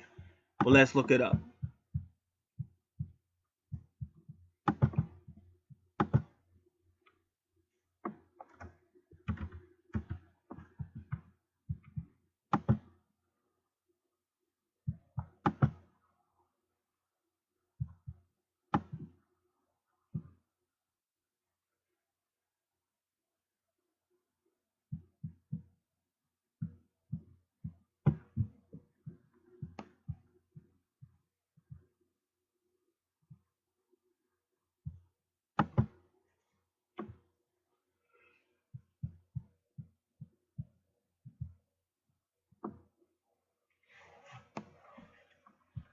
See, what I'm seeing, it could be those things nice and loving, but it's almost bipolar. Like it can go from 0 to 100 like quick. Because Mars retrograde can create anger and discord. Often it turns inward and people go through periods of great self-doubt. So you have to be careful of self-doubt. Then it said passive aggressive. See, that's that bipolar stuff. inner anger, stress and anguish, all is Mars retrograde. Now, the inner anger can be released in unhealthy ways. Now, that could be you, because looking at your chart, it could be you, but again, it could also be this other person. So you have to be careful of illnesses, heightened stress. You got to be careful of severe road rage.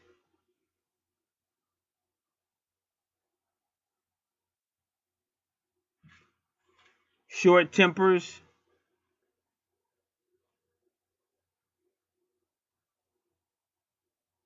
So you may have a problem speaking up for yourself, and if it's not you, it's your partner. And when I say partner, I'm specifically speaking of your twin flame, but it could be your soulmate. Let me explain the difference. Twin flame is the same soul as you, different bodies. That's your twin flame. Your soulmate is anybody who's in your soul family, your soul tribe, but it's usually somebody you have some type of closer relationship with. So Mars retrograde could mean a lack of self-confidence, lack of direction, but it's self-imposed emotional blocks. And that's what I told you earlier. Because I could go through life talking about, oh, this didn't happen to me, oh, that happened to me, oh, my father didn't do it, oh, my mother didn't do it. And it's kind of like self-imposed. Instead of saying, you know what, life is not easy, life is kind of hard, but life is going to be what I choose to make it. It's still my life. Let me get up and handle it best I can. See, that's a person that's willing to take responsibility and move forward. But a lot of this stuff is self-imposed emotional blocks. So this person probably looks to others to fight their battles for them, and they're always disappointed. They're disappointed when no one steps forward in your defense. But again, the key word was it was your battle. See what I'm saying? And I talk about this a lot because I see it so much. If it's your battle, why would you be looking for somebody else to fight it for you? So people have got to learn. We have to grow up. See, that's the whole process. We don't only just grow up physically. We also have to grow up emotionally and things like that. And like a woman, even a woman, she shouldn't just think some man is supposed to get it or somebody else. Like I said, even if you're a female, if you got a sugar daddy, you should still have your own stuff. Because what if he gets tired of you, throw you out, get another girlfriend or something? That's what I said. You could be a female you could have a sugar daddy, maybe an old man, and you just waiting. You waiting for this old bag to die so you can get that money in the will. But then he might die and he might leave the money to his other girlfriend or his daughter or something or somebody else. So you should always have your own. And that's one thing I see on this planet, a lot of leeches. They always think somebody else going to get it. It's somebody else's fault, somebody else's responsibility. And bam, bam, bam. So a person with a Mars retrograde, they may feel like they're somebody's doormat. So I'm not saying this is the case, but that's almost like a nice guy. And he's kind of doing everything for the female, but he can kind of tell that she doesn't really appreciate it. But he's getting madder inside, and then all of a sudden it just blows out one day. Like, she finally crosses the line where he ain't just going to let it slide. Like she thinks he's a nice guy and won't do anything. So she does something really disrespectful right in front of him, even with another guy. And now all of a sudden all that anger that's inside of him comes out. Now he got two bodies, and now they get ready to put him on Rikers Island somewhere. So that's why he said if you do speak up, it's probably when you've taken all you can. The anger builds, and when released, it is often out of proportion, quickly, and oftentimes extremely harshly directed towards others. And that's why I said that could be a criminal court case. This could be caused from a past life experience where you were directed to perform regrettable acts under someone else's orders or demands, such as a soldier or guard for potentially a criminal. And this is why you might even have a problem with authority now in this life, because of past life stuff. So you have to learn how to focus your frustrations and stress in productive manners. Building, hammering, gardening, any type of physical activity. You have to learn techniques for relaxation, breathing techniques, maybe yoga. You got to learn how to calm your emotions and stress. You have to learn how to look inwardly and examine and overcome these issues you brought into the lifetime to work on.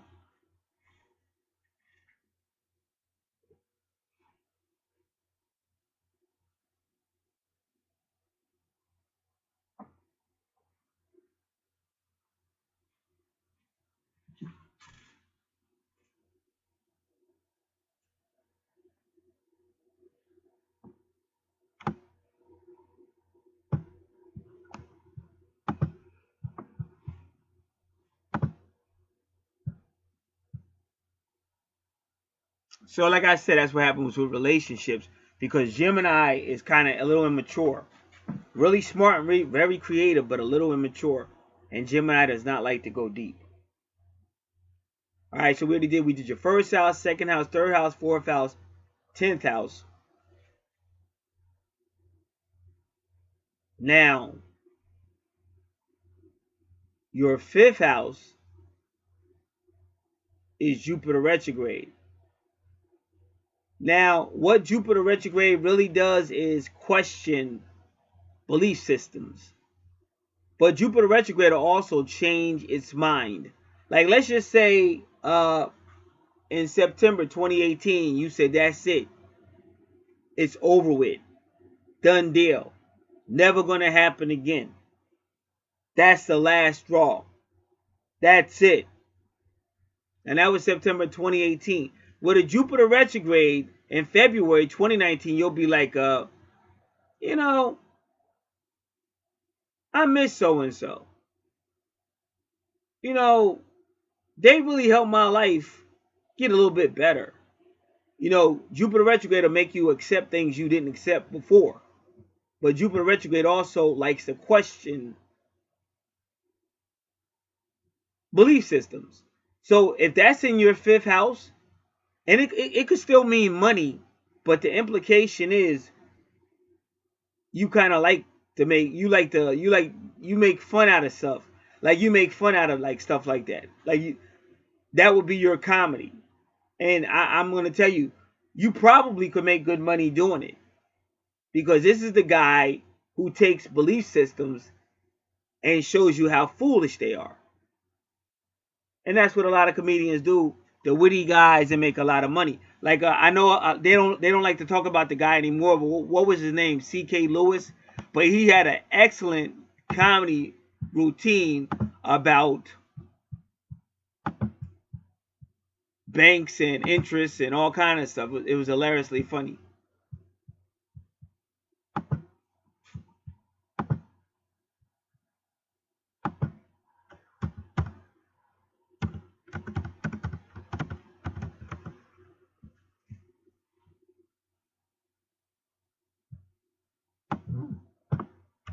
So you kind of got that going on in the fifth house.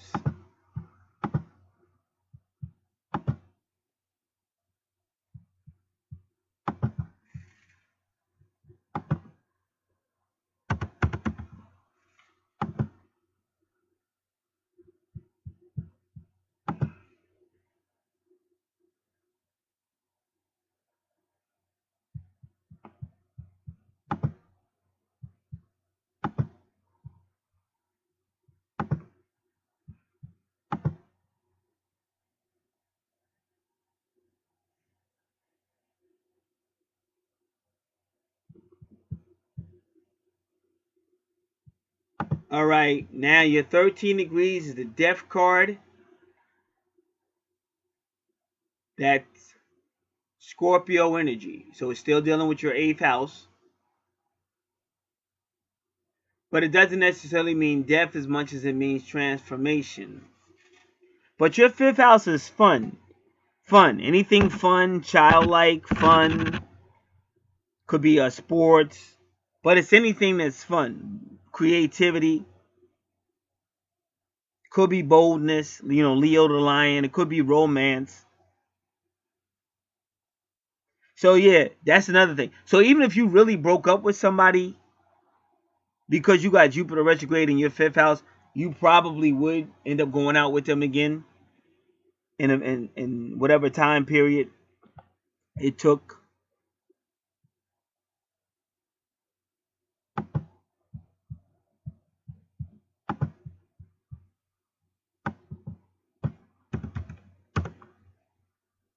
"34, creative and highly intelligent." So that's again for your fifth house. Science and spirituality. And remember, see, that's how you know a person made your chart, because Jupiter rules Sagittarius. They both deal with spirituality, philosophy.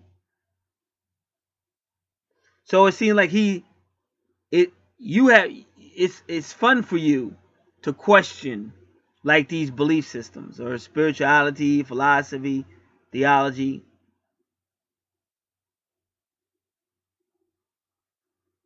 And they say 34 incorporates pragmatism for reaching goals.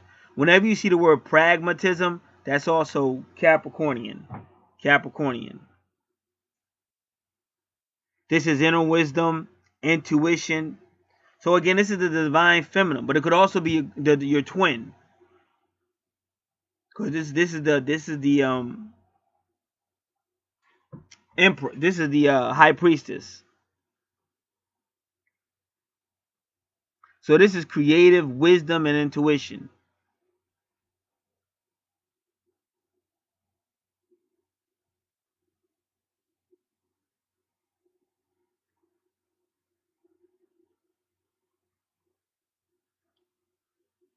So the number 34 goes inward to find the answers. But that's where your higher self will be.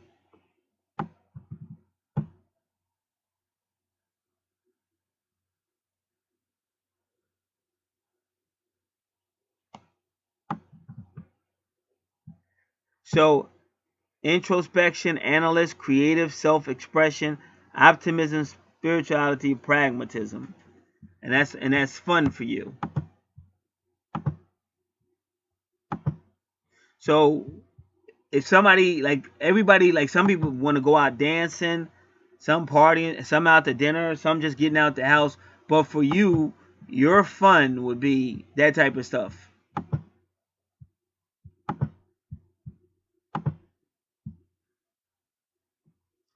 Your sixth house is about the home, and that's definitely your soulmate there. Again, it's 17 degrees. But your sixth house is about home, service, health, healing, daily duties, daily activities, which could be your job as well. Small children, small animals, subordinates, co-workers. And you got a karmic connection of a soulmate degree, soulmate proportion here, because your soulmate, again, she's always going to try to help you balance these things out in the home, but it's karmic.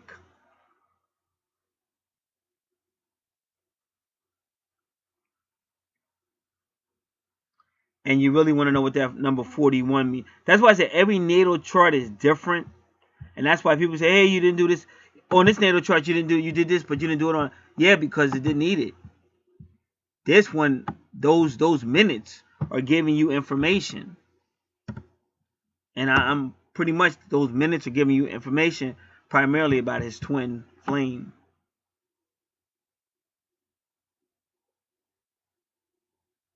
So this is all about secure foundations, and that's what the people want the home to be. Conscientious.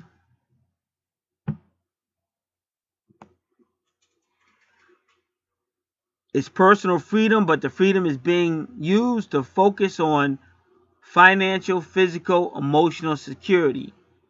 And since this is in the sixth house, it's for the home. It's not just personal. This is for the home. It's in the sixth house.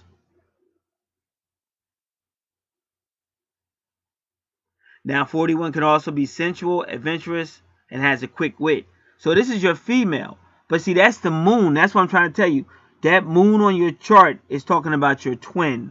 She's connected to the high priestess, and she has a sense of humor. That's why in your fifth house, when other people are getting stressed the heck out, she's still going to think stuff is funny, because she's looking at it from a sarcastically witty, wise perspective. So you may already know who she is, but if not, that's what her personality is going to be.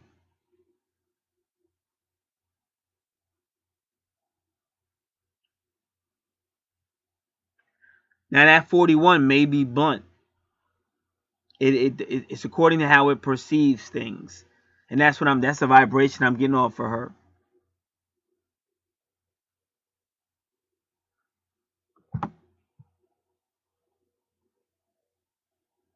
And they keep saying she's pragmatic, so she may have a connection to, yeah, because you see that's Capricorn, that's your 10th house.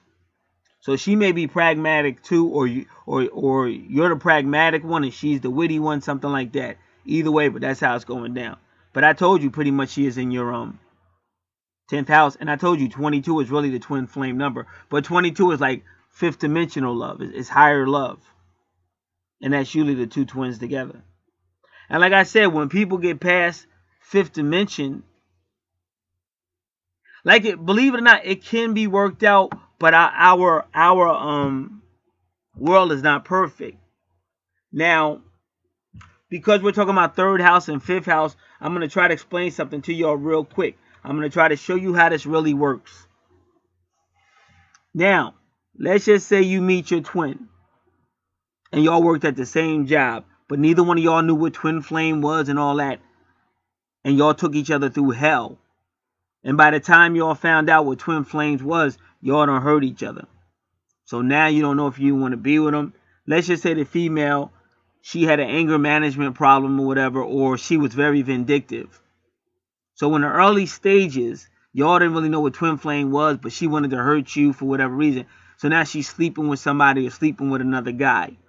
Now you got this in your memory because she would come in a job place and she would let you know she was having sex with another dude or whatever.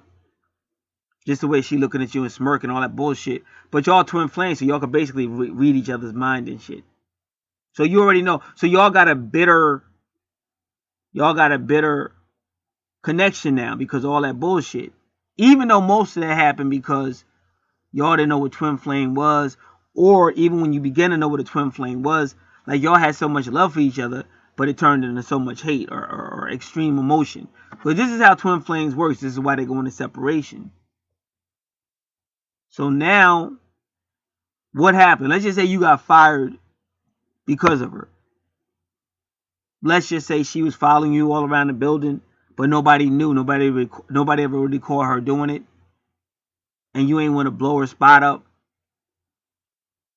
But then let's say you follow her or whatever, and it blow up on you, and you end up getting fired.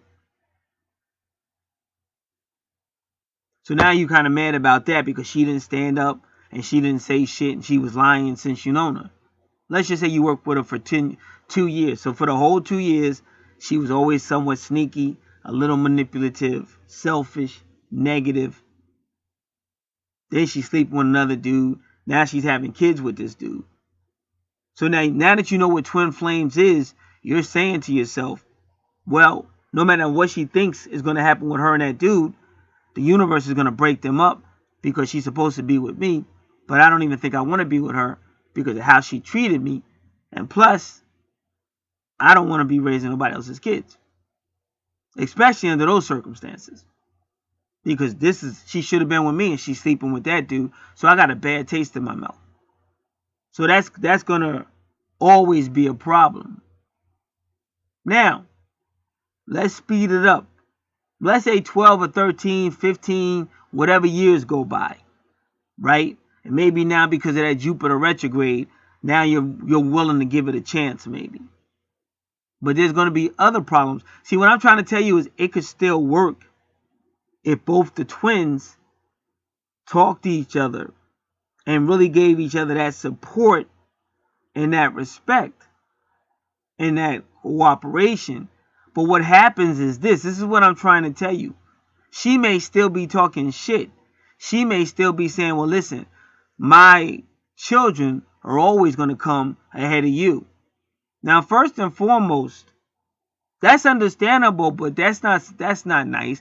That's like me saying, hey, listen, my ex will always be more important than you. Like there's certain things you don't say to a person unless they deserve it.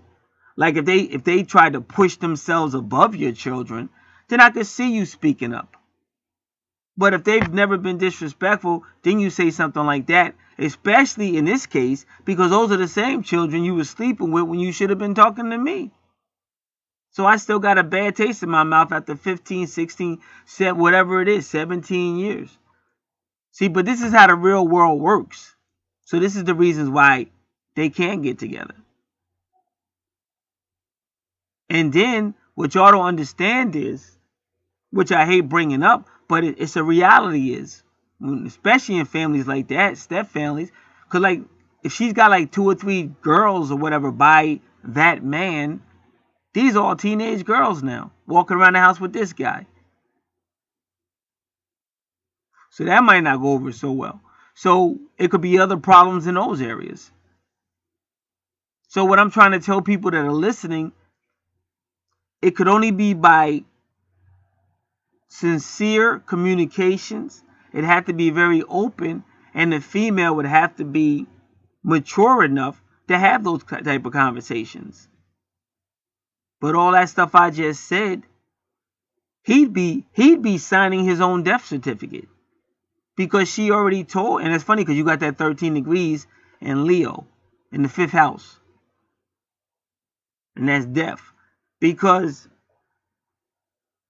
she already told you blood is thicker than water. She's already sold you out from the previous shit. So you know she doesn't got no character.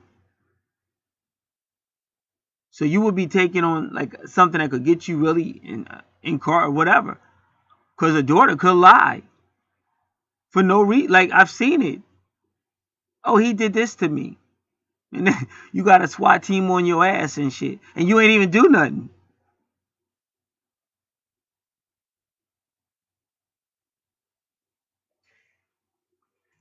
So these are things you have to, but this is what I'm saying why these things don't work in third dimensional. And the only way it would work is if she really meant it. She said, listen, you are my divine purpose for being here.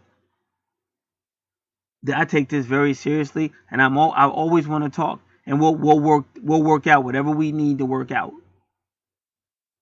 And she's committed to it. The same way she would be committed to going down on her knees when some guy's banging her out.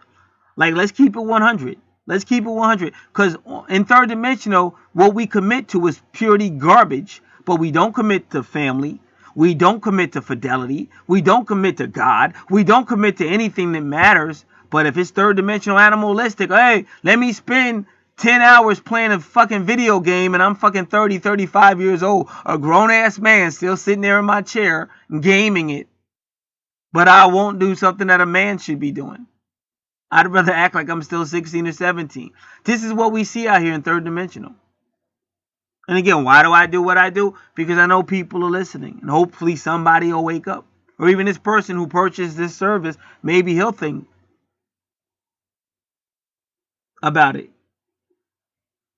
Like I said, I got a friend that ever since I've known him, he's had relationship after relationship after relationship hell.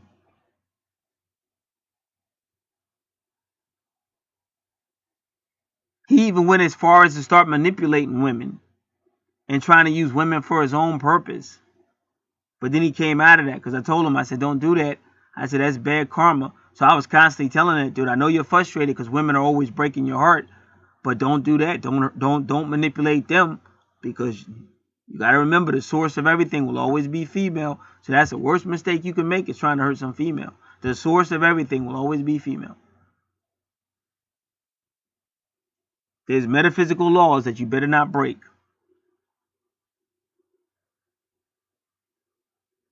So what I'm saying is, when you know these things, now you can make a more mature decision based on it. Not just a la la la la la love.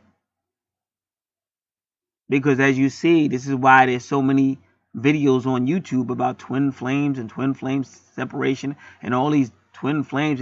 And all those videos got thousands and thousands and thousands of views. Because you're dealing with immaturity. You're not dealing with people that are doing what they need to do to come together. they would rather run from video to video like they're at the mall for a new sale and just blow out their resources because they don't maturely want to deal with it. They would just rather stay in fantasy land. And they'll spend money for the fantasy, but they won't spend money for the reality because they're immature. So these are things you would have to know to avoid your own pitfall. All right, so that's your 17 degrees. And I think we just did 41.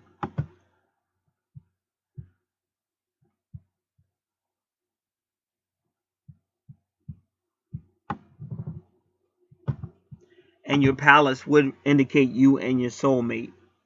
And again, with the moon in Virgo right now. So your Virgo, your home sector and your family sector will always be somewhat similar. And they'll always have a connection to the moon. Just so you know.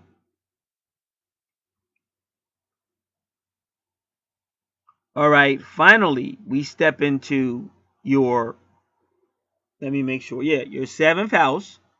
Now this is relationships, business partners, the law, court, legal matters, karma, cemeteries, or open enemies. And again, you see 13 degrees with that asteroid is Curious. She's a nurturer. But again, 13 degrees again is death or Scorpio energy. So your twin may have Scorpio. And a lot of times, sometimes your chart is talking about your soulmate or your twin soul. But either way, it's going to seem to be Scorpio energy. She's definitely going to have Scorpio energy somewhere on the chart. And I mean significantly, because we all have some type of Scorpio energy on our chart. But hers will be significant. Now, your 12 degrees is the Neptune energy. And see how your planet Neptune is 13 degrees again? Scorpio energy. Your 12 degrees in that vertex cross means the hangman. Now, the hangman is a person that's upside down with Neptune energy, and he's suspended. So that might mean some type of suspension regarding relationships or something like that. But we'll look at it. Again, I'm just going to hit pause, and I'll be back. Another thing I'm going to try to tell y'all is that, because like I said, people be in fantasy world. But even like this guy I was just talking about. So he's going through all these females, and something always goes wrong. Now, this one is real extreme. It's the situation he's in now is unbelievably so extreme I can't even really talk about it. But it's unbelievably extreme. So you got to ask yourself, what's the purpose? You know? And like I've been here for decades. So I've learned a few things. Like, first off, okay, if I did do something in a past life, well, we really don't know, because who really knows stuff like that? So even if I did something with my twin that was bad in a past life, she was not willing to talk. So I still wouldn't know, because she may know something I don't know. But I did try to make myself available, but she never, all she did was play games and do all kind of weird stuff. So personally, I wash my hands of that, because there's nothing I could do about it anyway. Second off, I feel like, and there's no disrespect to the family by which I was born into on this planet. I'm not even really talking about them in this video. But I feel like I've already been through hell. And plus, I'm a black guy in America. It's not very nice. Could be worse, but not very nice. Remember, I said I've been here for decades, so I've seen a lot. And I've dated and stuff like that. That's not very nice either. So, earlier I spoke about personal responsibilities, personal choices. You can either play the game on this planet that's often self-destructive, or you can learn what you will do and what you won't do. And what I'm trying to tell you is, because of everything I've been through, I learned that you have to have your own self-worth. So I've been on at least 2 interviews where I've been more, because you're just fed up, you know? You're just fed up. And I've been more concise, to the point, and basically letting them know, bam, bam, bam. And ironically, I'll just say it's a blessing from God, but ironically, they were more willing to give me what I was asking for or work with me than in my previous years when I went to an interview just begging for a job. But I've been fucking through everything on the planet, then now I just don't care. Like, you okay? You know, like you just don't care because you just been smacked around so much. It's like, you know, okay, listen, boom, boom, and you're just more forthwith in an interview, and they can kind of sense that, and it kind of works out in your favor. So it's the same way with relationships. When you meet somebody, hey, I'm not letting another female take me through that. Oh hell no, that's not happening again. It can almost work in your favor, even if she feels he's too, and she doesn't want to be bothered with you. Well, good, then at least I don't have to go through that hell again, you know. So it is what it is. Now, again, I speak facts, and this is why I'm hated, because people want to stay in la la land and fantasy land and just run all over YouTube, and every time somebody drops a video about twin flames, they want to run to it. So I'm talking about really positioning yourself either in a relationship, but if it ain't time for a relationship, a career, but then at least you have money so that when a relationship does pop up, at least you got money for the relationship. So again, on your chart, your highest point is who? Saturn. That's all about reality. That's all about maturity, capability. And Capricorn is the same thing. Capability. So it doesn't mean you got to be so mature or serious that you can't have fun, because you do see fun and love on your chart. But the point I'm trying to make is you got to know where to take your stand and where to start. Because if you keep letting these things pull you in that I'm talking about, you won't have any happiness. You won't even have personal. See, I got personal love. I got personal happiness. You wouldn't even have that. And without personal love, personal happiness, how you gonna make somebody else happy? So for anybody that's actually listening, I'm showing you the whole picture, showing you the progression, and as we move on through his chart, that's where you stand. You have to be willing to stand on your own 2 feet, not making up excuses, and you got to understand what is this bringing to me? You understand? Because before it'd be like, oh, wow, she's beautiful, or wow, I wish I could get her. But after so much hell and horror, now you go, wait a minute, well, what am I getting out of this? And that's the start, because it should be mutual. Anything else is a deception, because as long as you're sugarcoating and as long as you're trying to pay for somebody's affection or treating somebody differently, they're going to treat you differently. They're going to treat you less. That's how it works. You give them more, they treat you less. But when you begin to say, hey, hold up, I'm just as important as you, wait a minute, what am I getting out of this? But they tend to more or less respect that. Like I said, I got somebody now. Now me and her been going back and forth since I've been out here doing all the stuff I do. And it's just gotten to the point that sometimes she shows up, sometimes she don't. And it's not a big deal to me no more. I used to care, but I've gotten used to it. She's gonna do what she wants to do. So I've been real busy, and she's been trying, I guess because of this moon, all these different moons and 0 degrees and super moons and blood moons are really messing people up. So she's really kept contacting me. Do you have any spots open? About? I was like, nah, I'm really busy. Like, and I'm really busy. I really don't have. She's like, oh no, no, bad. But she kept on. I just kept on saying, nah, like I really had no interest whatsoever. And then she kept on, and then today, a spot opened up. Like the day opened up, basically. And so then I told her, yeah. So she claims she's gonna contact me later. But a lot of times she tries to nickel and dime and everything like that. But she could kind of tell I wasn't really with it. So I let her know this is how it's going to be. This is what it's going to be. Boom, boom, boom. And then she just accepted it.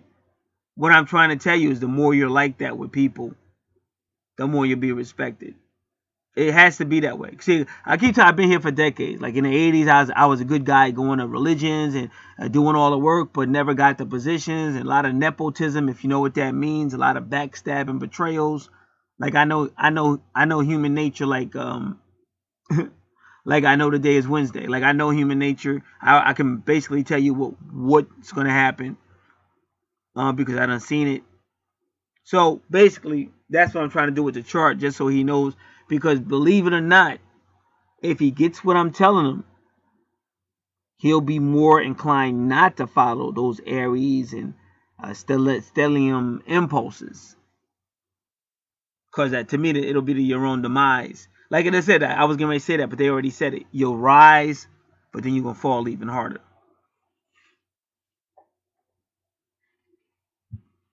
So that's why I said, now, getting back to that other guy. See, he's in a situation right now that he's got to be careful, because he could get blamed for something that's really not his problem. You understand? And if that thing goes bad, the question could be, how, why you knew about this? Why didn't you do that? Why didn't you ever do that? Kind of like this is just an example.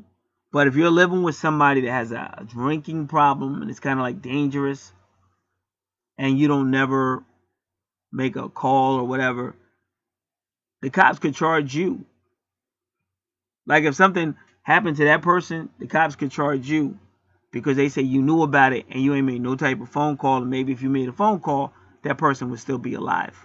So they could charge you neglect, negligent. I don't know if they could say like neglectable homicide or some crazy stuff because of you. This person's dead. That's why I said I see, like it sound crazy, but I seen stuff like that. So you got to really be aware of what I'm trying to tell you, especially with a chart like yours. All right, I'm gonna put this on pause and I'll be back. All right.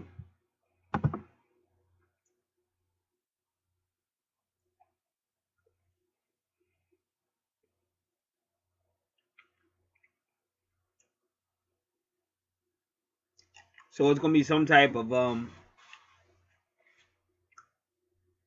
suspension or delay with 12 degrees. But one would be again Aries, two would be couple,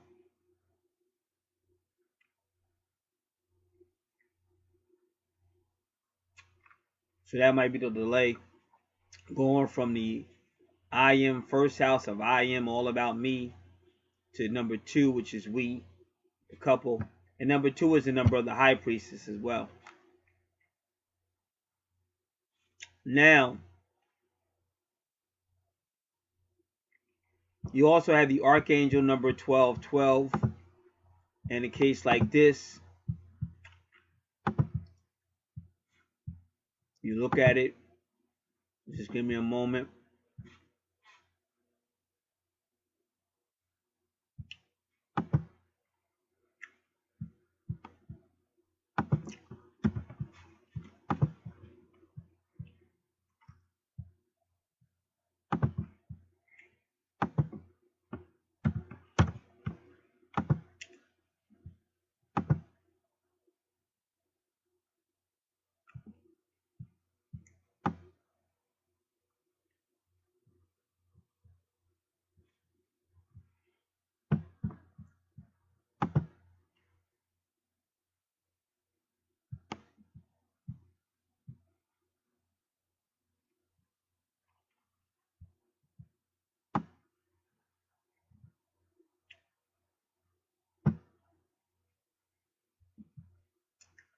Angel number 1212 is a message from your angels that you are to stay focused on your highest expectations as the angels and universal energies work behind the scenes,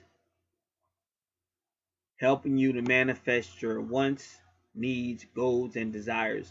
Now remember, that's a vertex cross. That means fate.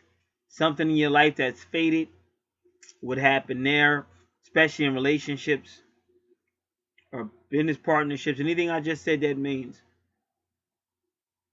it's also destiny. It could be a significant meeting. It could be a significant breakup. It could be a soulmate or a twin soul situation.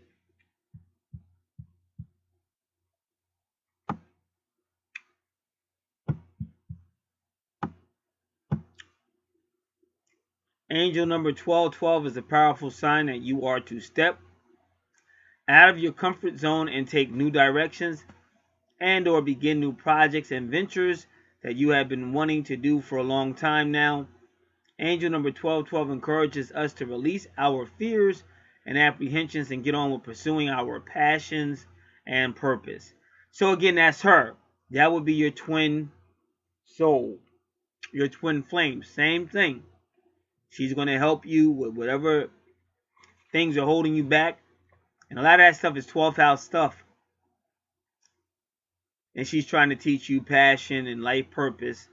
And she's like, whenever it's talking about witty and all that stuff, it's talking about her.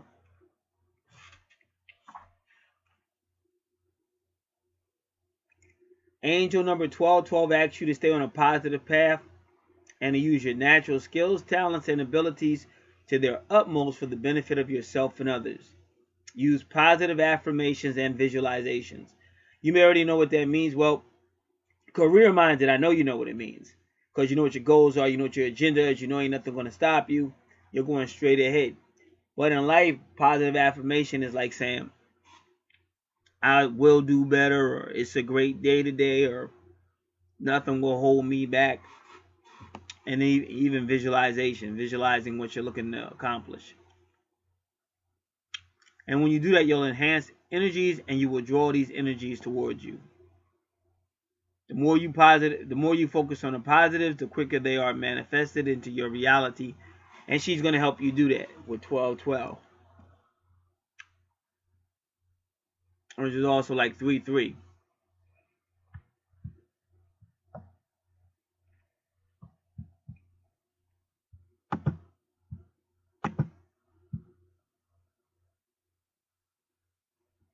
And then the 13, like we said, transformation is nurturing. And then that number is 40, looks like 46.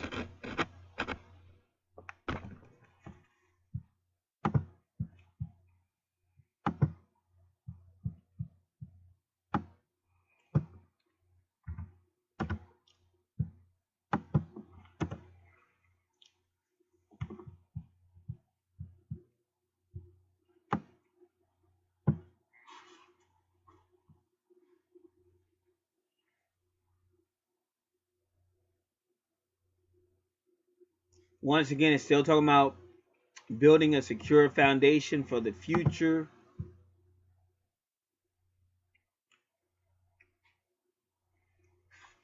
So that could be you or her or both of you.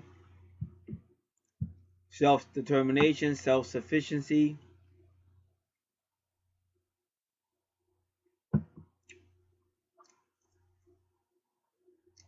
A lot of these numbers mean that the person could do it alone, but they can also do it with others. But they say number 46 appreciates the family and the security. So the number 46 is going to strengthen itself and the family.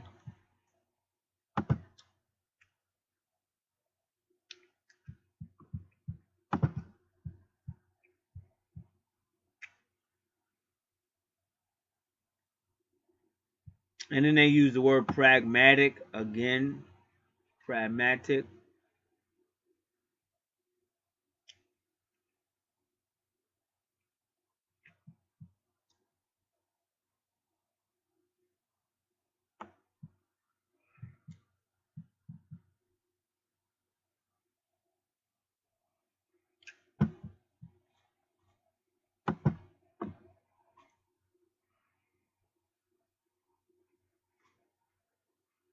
Right, that was the 6th house, but it's got Libra in it.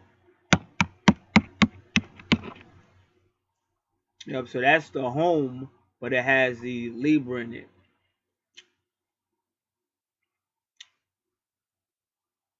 7th house is relationship.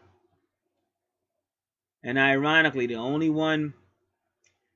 thing in it is Scorpio ruled by Pluto. Now your 7th house is your 8th house because of Scorpio and Pluto. They rule the 8th house. But what you have to do is on your free report, you have to make sure you know everything that's in the 8th house especially, but even the 12th house because they're a lot alike. But this relationship is going to probably have a lot of transformation, a lot of sex. But Scorpio likes to doubt a lot. Maybe a lot of doubt, but it's also very powerful. It could be great transformations. It could be death and rebirth because that's all a theme of Pluto, Scorpio breaking up and then getting back together. And it's a very, y'all are both very psychic because your Pluto is at 18 degrees, and that is the moon energy. So the moon with Scorpio or the moon with Pluto, you're dealing with very psychic people.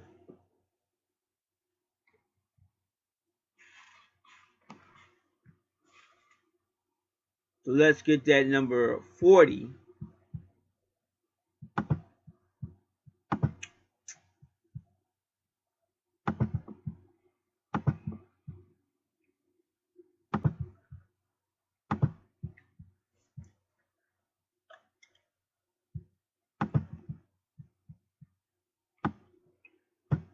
Just so you know, most natal charts don't go into the 40s or the 50s that I've noticed.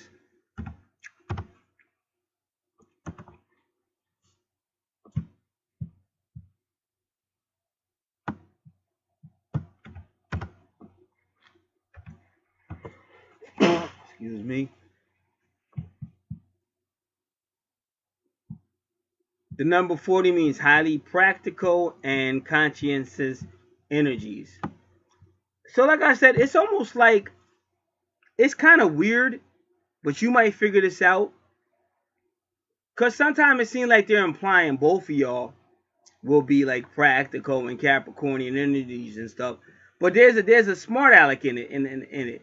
So I don't know, I don't get it, but maybe you're the serious one, she's a smart aleck, or maybe there's a third person. Because like I said, a lot of times your chart is talking about your soulmates as well and your twin soul.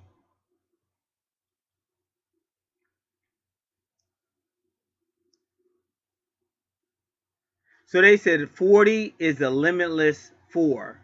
Now remember, the number 4 is angels, but it's also Aries energy. It's grounded. It's earthy.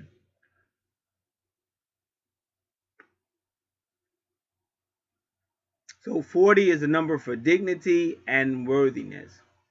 Dependable and patient, yet persistent. Achievement of goals will be step by step because it's a methodical approach.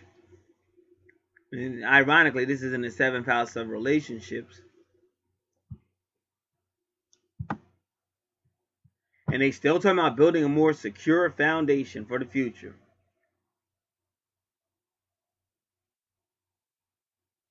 So this 40 energy wants to think a situation all the way through before they actually begin it.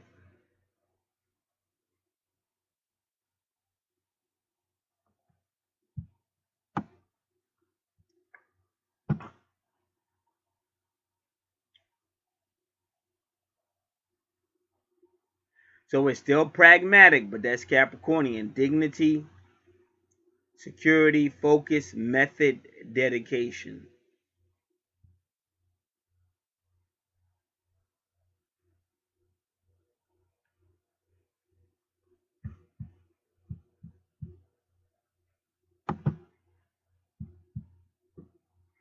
So that's all in the 7th house.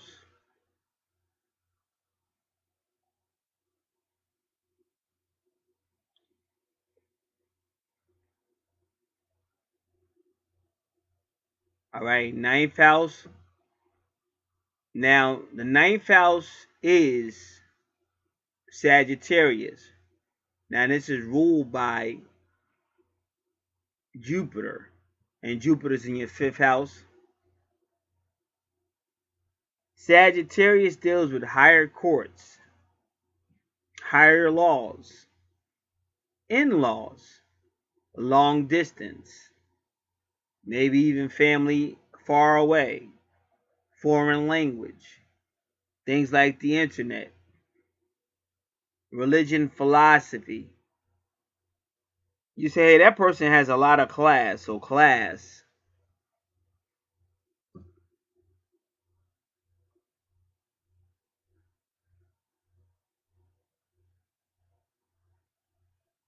And like I said, this could be the philosopher, this is publishing, this is the teacher. And generally speaking, Sagittarius, the ninth house, represents couples that maybe, again, it could be a second marriage, or it could be people that broke up under that Gemini energy, early stages, and now they're back together for a longer haul. So this would be somewhat of a serious house in those areas.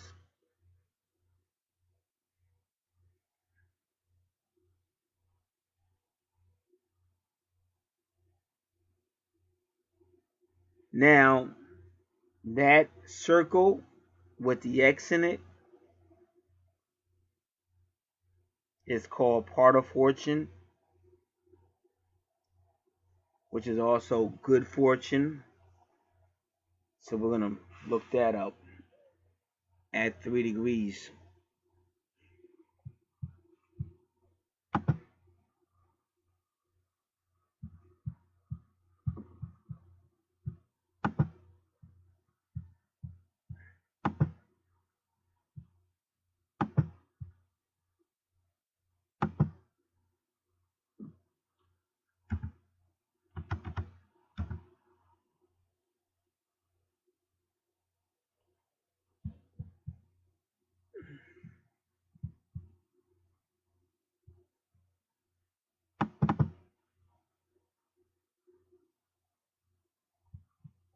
And that will be a ninth house good fortune, or part of fortune. Ninth house part of fortune. Truth, knowledge, wisdom, and expansion is your gift here. You seek to understand life beyond the material and mundane. You seek to know truth. The far corners of the earth call you so you can experience life and its kaleidoscope of color and texture. You commune with nature and the cosmos itself.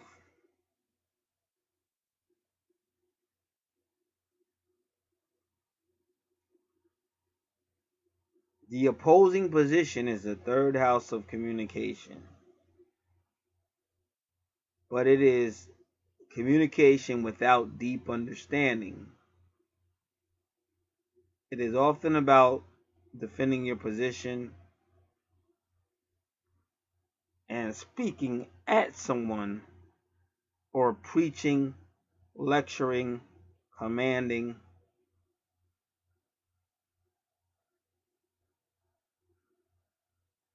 Living from this point, you would tend to exaggerate, create alternate truths, express in ways that glorify you. So that's what I said about the third house. It's very immature.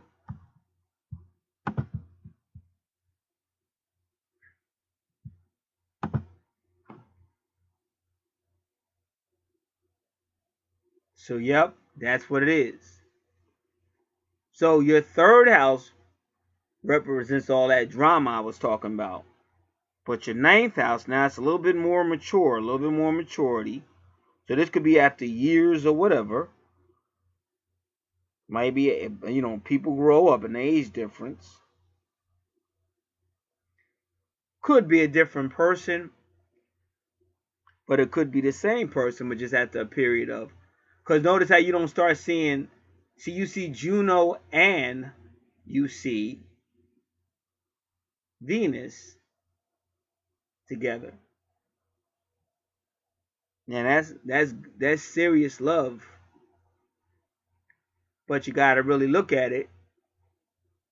And even your sun is at 12 degrees, which we said suspension, or time off, or time away. And if you look at your sun, 12, 22, and we say that 22 is an angelic number, so also higher than third dimensional love. It's also a twin flame number. And in your Juno, which means a serious relationship, is 16 degrees. But like we said, that's Mars. But what your chart is telling you is, like, I don't know how bad it's going to get, but whenever you got Mars retrograde, that's not necessarily a good thing. So it might cost you. It might push to separation. But as crazy as it sounds, in the long run, Sagittarius is going to help you with real love. 22 love. Because it's almost like it's a shot. Because Mars is pointing to Sagittarius, and we know Sagittarius is the arrow. And then it's pointing right at Venus. And then Venus is at 20 degrees, which is judgment. That's Pluto. 20 degrees is the Pluto card, or judgment card. 20 is, so Pluto can mean great transformation. But they're all giving the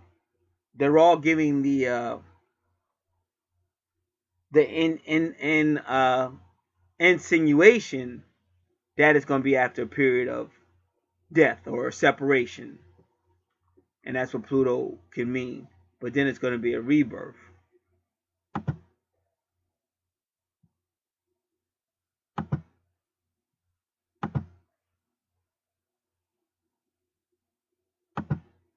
So the first thing we want to look at the number 34, which is with Venus. And your Juno, we already know 16 is the tower, which is Mars energy. The tower going to come down, but then come back up. And we already know that the number 8 is really taking you to the 8th house, or Scorpio, or could be business. It could also be karmic. So we're looking at the number 34.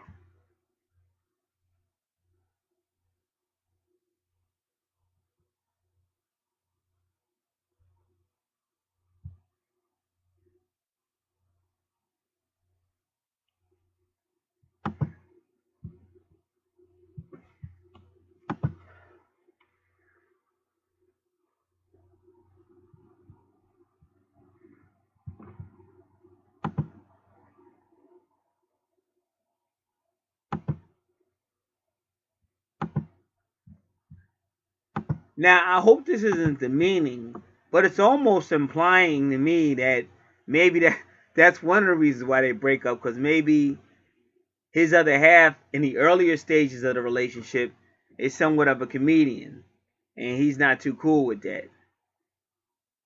And so when they meet again, she's a little bit more serious. I don't know, that could be it. But listen, take it from me. My moon sign is a Capricorn, my sun sign is a Leo.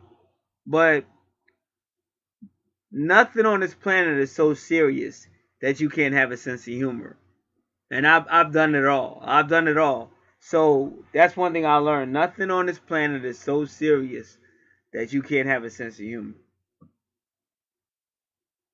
And like I said, if we studied psychology a little bit more, because like if you're in a relationship with a female, if you don't know what really makes a female tick, that's something you should know, because you're going to be in a relationship with them. So you got to know this stuff. Otherwise, like I said, you're going to have a lot of problems. And then if you're a female, it wouldn't hurt you to understand the motivations of a male, if you really want to be in it for the long run.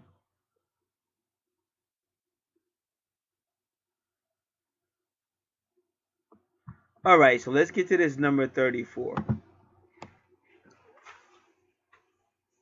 Immediately it's an introspection.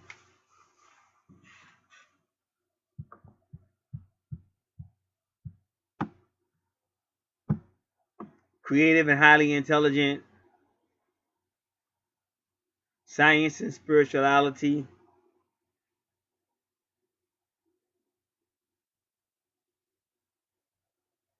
Pragmatism for reaching goals. So that's why I said, you see how it's becoming more Capricornian,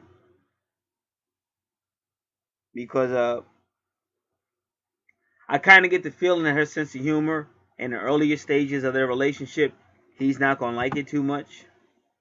And I kind of get the feeling that that's probably one of the reasons why they're going to go into separation. But then that's why I told you that Jupiter retrograde at some point is going to bring them back. And remember, Jupiter rules Sagittarius. That's how you can see it. Once again, they say inner wisdom and intuitive. So this is the high priestess, so you know it's the female. I mean, the male could have it too, but I can already tell by the way his chart is written.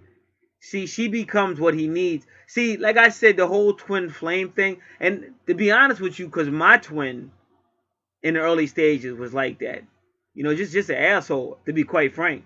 An asshole, a rebel, drama queen, everything I hated. Like, I hated, and that's what she was. And I was saying to God, like, do you really hate me? Because I'm a spiritual person. So if you're a spiritual person on this planet, it's like you're metaphysically going against the energy on this planet. And if you think I'm making this stuff up, just look at what's on your TVs and listen to most of your entertainment and stuff that's going on your planet. It's primarily anti-God. Not saying there's not a place for God, but primarily it's anti-God. So when you come on this planet as a spiritual person, that energy will attack you at some point. Now, if you think I'm wrong, I give everybody the challenge. Now, I'm not telling you what to believe and none of that. All I'm telling you to do is take the challenge. You got to get yourself a Bible, sit down, and for 30 to 45 minutes a day, just read that book. Read it.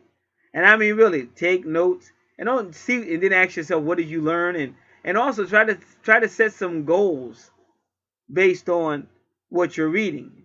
Now, I guarantee you're not going to be able to do that too much longer, because you're going to start to notice shit starts happening. Telephone starts ringing. Cat starts acting up. Cat might jump on the table and walk across the Bible that you're studying. Kids might start fighting. All kind of hell's going to break loose, because I'm telling you, that negative energy doesn't want you reading that book. Again, I've been doing this for decades. I've seen it. So if you take the challenge and you see it for yourself, then you know I don't make stuff up. And what I just said is true. There's a lot of negative energies on this planet, and as long as you stay distracted, you won't see the opposition. But the moment you start saying something like, hey, I'm going to start reading scriptures. I'm going to start reading scriptures and pray daily, you're going to start seeing strange stuff that you just never expected. You might start falling asleep. The moment you go to grab that Bible, you just fall asleep. That would happen to me. As soon as I grab that Bible to read, I fall asleep. And then I said, you know what, I'm going to take a nap, and then I won't fall asleep. So I took a nap, wide awake. As soon as I grabbed that Bible, I still fell asleep. So that's why I had to start praying for extra help to stop that. So this is serious. So I think, like I said, his twin at some point will realize that in order to be with him, he's a little serious-minded. So I'm going to have to be serious-minded too. But like I said, I tell him as a man, and just as a guy that's been on this planet for a while, never be too serious. You gotta have some type of humor, a sense of humor, because really you could actually cause more problems for yourself being too serious. And women, like I said, when you understand what a woman likes, usually they do want some type of sociability, getting out, meeting people, talking to people. A little bit, a sense of humor. Like they really need that. Like that's a need. It's not just a want; it's actually a need. And you don't want to deprive them of it, because it's going to hurt you in the long run.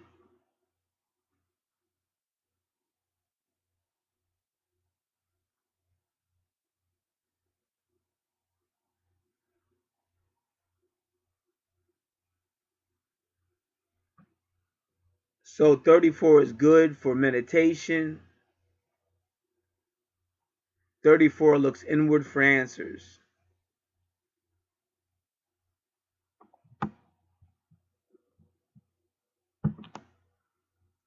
And again, it's pragmatic, because that's Capricornian. But remember, Capricorn is always like a old soul. Introspective, this is 34. Introspective, analysis, creative self-expression, optimism, spirituality, pragmatism.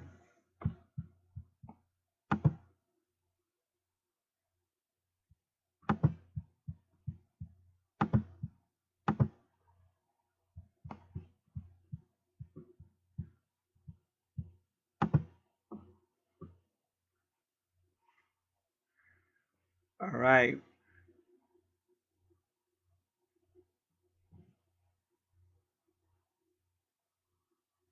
So this will, like I said, will be more of a mature love,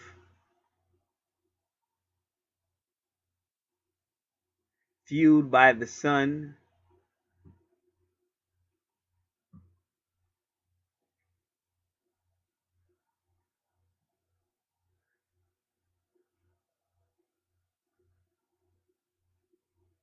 fiery.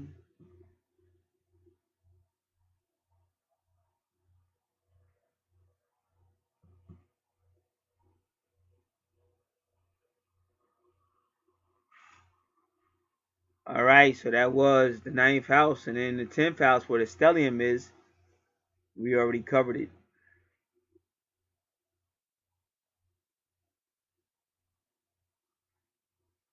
So now, if you look at the 12th house, there's nothing there. So if you want to understand the 12th house better, follow Neptune. Wherever Neptune was, whatever I said, it's in the 10th house, Capricorn. Aquarius, again, same thing. Aquarius is the 11th house, friendship, association, groups. Just follow Uranus, because Uranus rules Aquarius, again, in the 10th house.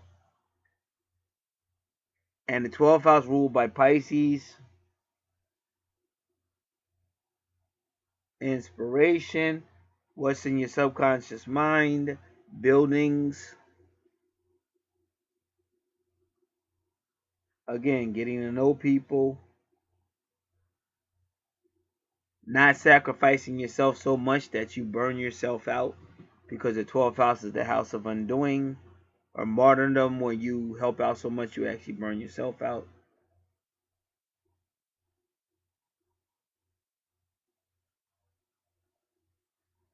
And that should be it for this chart. Now remember, we got something. I don't know how long that sale is going to be though, but we got a sale right now, 20% off. If you don't have it, get the most recent services offered and price list. And remember, we're doing a lot of stuff with numerology, your name, numerology, your birth date, because that gives you a lot of predictive information about your life. And we just got a lot of stuff going on as well. So this concludes this natal reading. God bless.